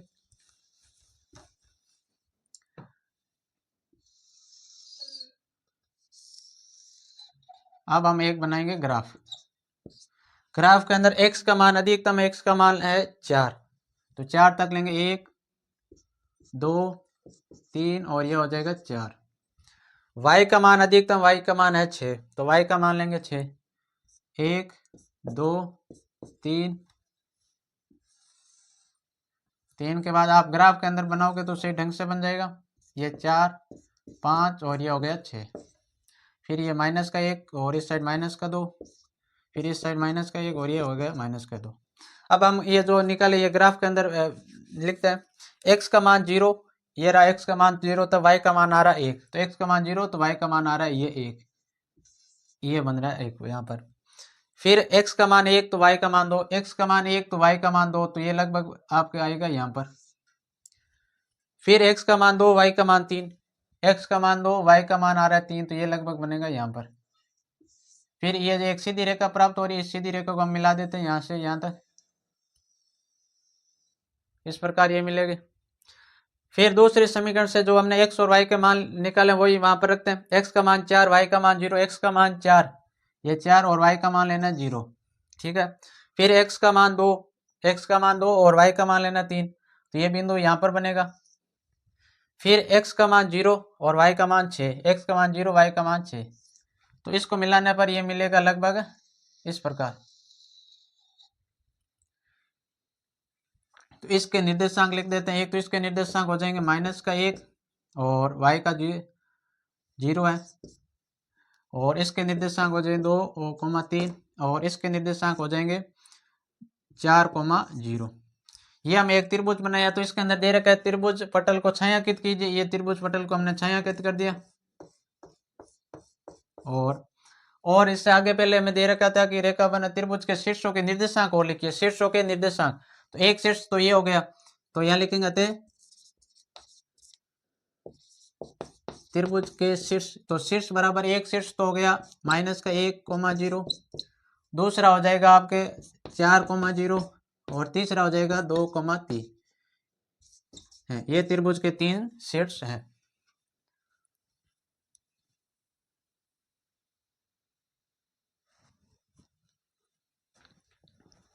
आगे 19वां क्वेश्चन है, जो दे रखा, सिद्ध कीजिए कि sine A plus cosec A का whole square plus cos A plus sec A का होल स्क्वायर बराबर होता है 7 plus tan square A plus cot square ए।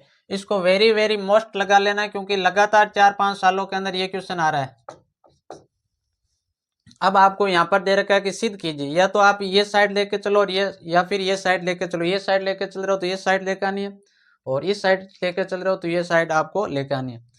तो मैं ये साइड लेके जा रहा हूँ अल अस अच लेफ्ट हैंड साइड, अल अच अस से लेफ्ट हैंड साइड लेके जाऊंगा और ये राइट हैंड साइड लेके आऊंगा।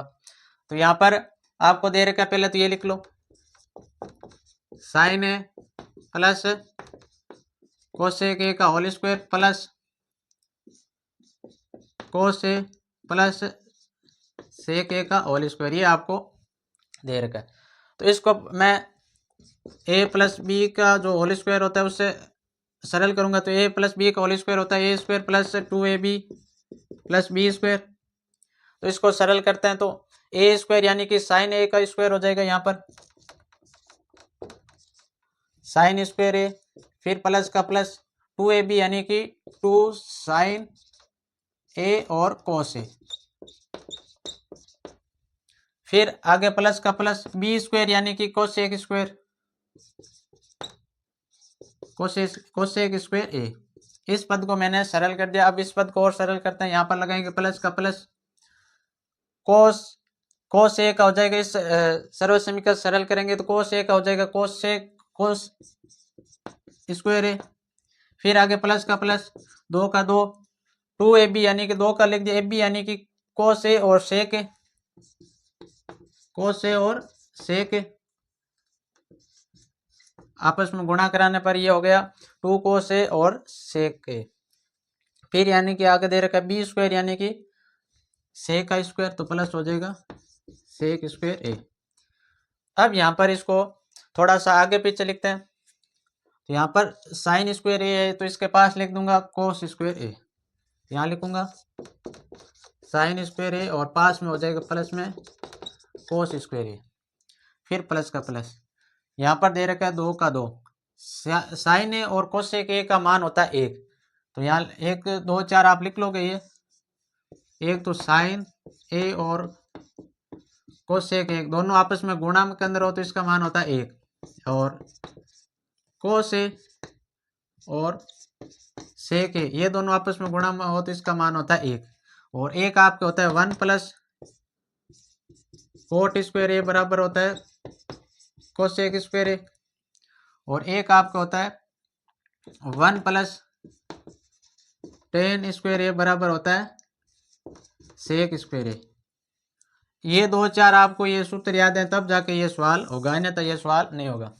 तो यहाँ पर दे रखा है 2 का तो 2 लिख दिया, साइन ए और कोसेक ए की जगह साइन ए और कोसेक ए का मान होता है 1, तो इनकी जगह मैं लिख दूंगा 1, तो गुणा के अंदर हो जाएगा 1, फिर प्लस का प्लस, यहाँ पर दे रखा है कोसेक स्क्वायर ए, कोसेक स्क्वायर ए और कोसेक स्क्वायर ए का मान ये आपको कोसेक स्क्वायर ए इसके बराबर मैं लिख सकता हूँ, ये कोसेक स्क्वायर ए की जगह मैं लिख सकता हूँ 1 प्लस कोट स्क्वायर ए, क्योंकि ये दोनों आपस में बराबर होता है। तो इस कोसेक स्क्वायर ए की जगह मैं लिख रहा हूँ 1 प्लस कोट स्क्वायर ए, फिर प्लस का प्लस कोस स्क्वायर ए तो मैंने पहले ही लिख दिया तो ये छोड़ देंगे, फिर प्लस का प्लस 2 का 2 कोस ए और सेक ए, कोस ए और सेक ए का मान होता है 1, कोस ए और सेक ए का मान होता है 1, तो इनके गुणा के अंदर आ जाएगा 1, फिर प्लस का प्लस सेक स्क्वायर ए, सेक स्क्वायर ए की जगह मैं लिख सकता हूँ 1 प्लस टेन स्क्वायर ए, क्योंकि ये आपस में दोनों बराबर होता है, तो यहाँ पर लिखूंगा 1 प्लस टेन स्क्वायर ए। अब इसको थोड़ा सा सरल करते हैं, और साइन स्क्वायर ए और कोस स्क्वायर ए इसका मान होता है 1, तो यहाँ लिख देंगे 1 प्लस का प्लस 2 को 1 से गुणा करूंगा 2, फिर प्लस का प्लस, यहाँ पर है आपके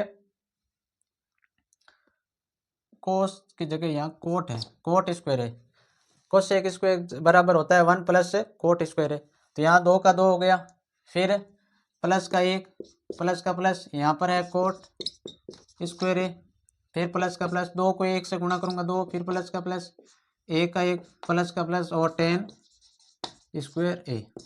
अब आपको जितनी भी संख्या दे रखी है उनको जोड़ देंगे तो 1 और 2 हो गए 3, 3 और 1 4, 4 और 5 हो गए आपके 4 और 2 हो गए 6, 6 और 1 हो गए 7, ये हो गया 7 प्लस का प्लस, पीछे बचा है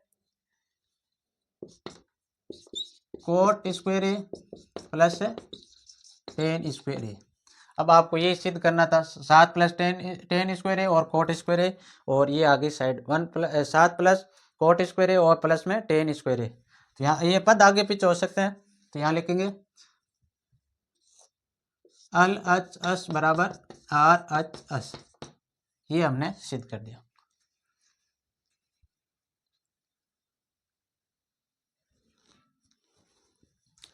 आगे 20वां क्वेश्चन है और ये अंतिम क्वेश्चन है, और ये 2-4 बार परीक्षा के अंदर पूछा हुआ क्वेश्चन है कि निम्न बारंबार सारणी में बहुलक ज्ञात कीजिए। आपको बहुलक ज्ञात करना है, तो बहुलक ज्ञात करने के लिए सबसे पहले देखेंगे जो किसकी सबसे ज्यादा है बारंबारता, तो बारंबारता 20 है इस पद की, तो इसको हम पहले कवर कर लेंगे। तो ये आपके हो गया F1, ये हो गया F1 से आगे F0, ये हो गया F2, और ये अल हो गया 40 हो गई निम्न सीमा 40, और अच जो हो जाएगा अच बराबर हो जाएगा 40 और 50 के बीच का कितना का अंतर है 10 का, तो ये अच हो गया 10।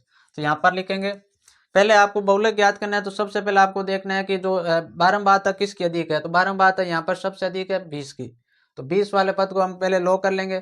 तो ये तो हो गया F1 20, और इससे आगे वाला F0, और इससे पीछे वाला F2, और ये हो गए 40 हो गए अल का मान, अल का मतलब हो गया निम्न सीमा, और अच यानी 40 और 50 के बीच में कितने का अंतर है 10 का, तो अच हो गया 10। तो यहाँ लिखेंगे F1 बराबर हो गया आपके 20, F0 बराबर हो गया आपके 12, और F2 बराबर हो गया 11, और अच जो बीच का अंतराल है वो आ रखा है 10, और अल यानी कि निम्न सीमा इस पद की निम्न सीमा है ये 40, तो ये हो गया 40। तो यहाँ लिखेंगे तो बहुलक ज्ञात करने का सूत्र होता है अल प्लस कोष्टक के अंदर F1 माइनस F0 और बट्टे के अंदर 2F1 माइनस के F0 और माइनस के F2, और गुणा के अंदर होता है अच। ये आपके बहुलक ज्ञात करने का सूत्र होता है। अब इनके मान रखते जाएंगे। अल का मान है निम्न सीमा 40, तो यहाँ लिखेंगे 40 प्लस का प्लस, F1 का मान है F1 यहाँ पर दे रखा है 20, फिर माइनस F0 का मान है 12, बट्टे के अंदर 2 इंटू F1 यानी कि 2 इंटू 20, माइनस का F0 का मान दे रखा है आपको 12 माइनस, और F2 का मान दे रखा है 11, और फिर गुणा के अंदर आ जाएगा अच यानी कि अंतराल कितने का 10 का, ये आ गया गुणा के अंदर। अब इसको थोड़ा सा सरल करते हैं, तो ये आपका हो जाएगा 40 प्लस 20 में से 12 जाएगा 8।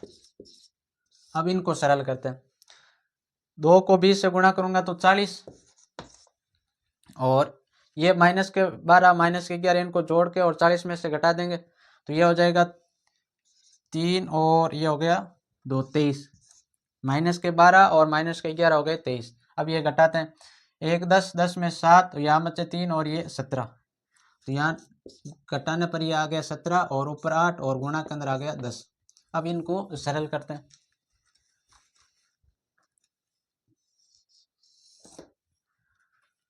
दस को 8 से गुणा करूंगा 80, तो 40 प्लस 80 बट्टे के अंदर आ गया 17। अब 80 के अंदर 17 का भाग देना है और फिर 40 के अंदर जोड़ लेंगे, तो 80 के अंदर भाग देना है 17 का, 70 चौक होते हैं 68, तो ये बच गए आपके 12, ये 0 उतर है, 70 7 119, 7 बार जाएगा, तो ये हो जाएगा आपके 40 प्लस 4.7, और 40 के अंदर 4.7 जोड़ेंगे तो 44.7, तो इसका बहुलक आ गया 44.7। इस प्रकार ये आज का 20 क्वेश्चन है वो कंप्लीट हो गए। बहुत ही मोस्ट क्वेश्चन है, पिछले 10 सालों के अंदर पेपर के अंदर आ चुके क्वेश्चन है, जो 10 सालों के पेपर व उनके अंदर ये क्वेश्चन एक बार पूछे जा चुके हैं, तो एक बार इनको जरूर पढ़ के जाना पेपर के अंदर।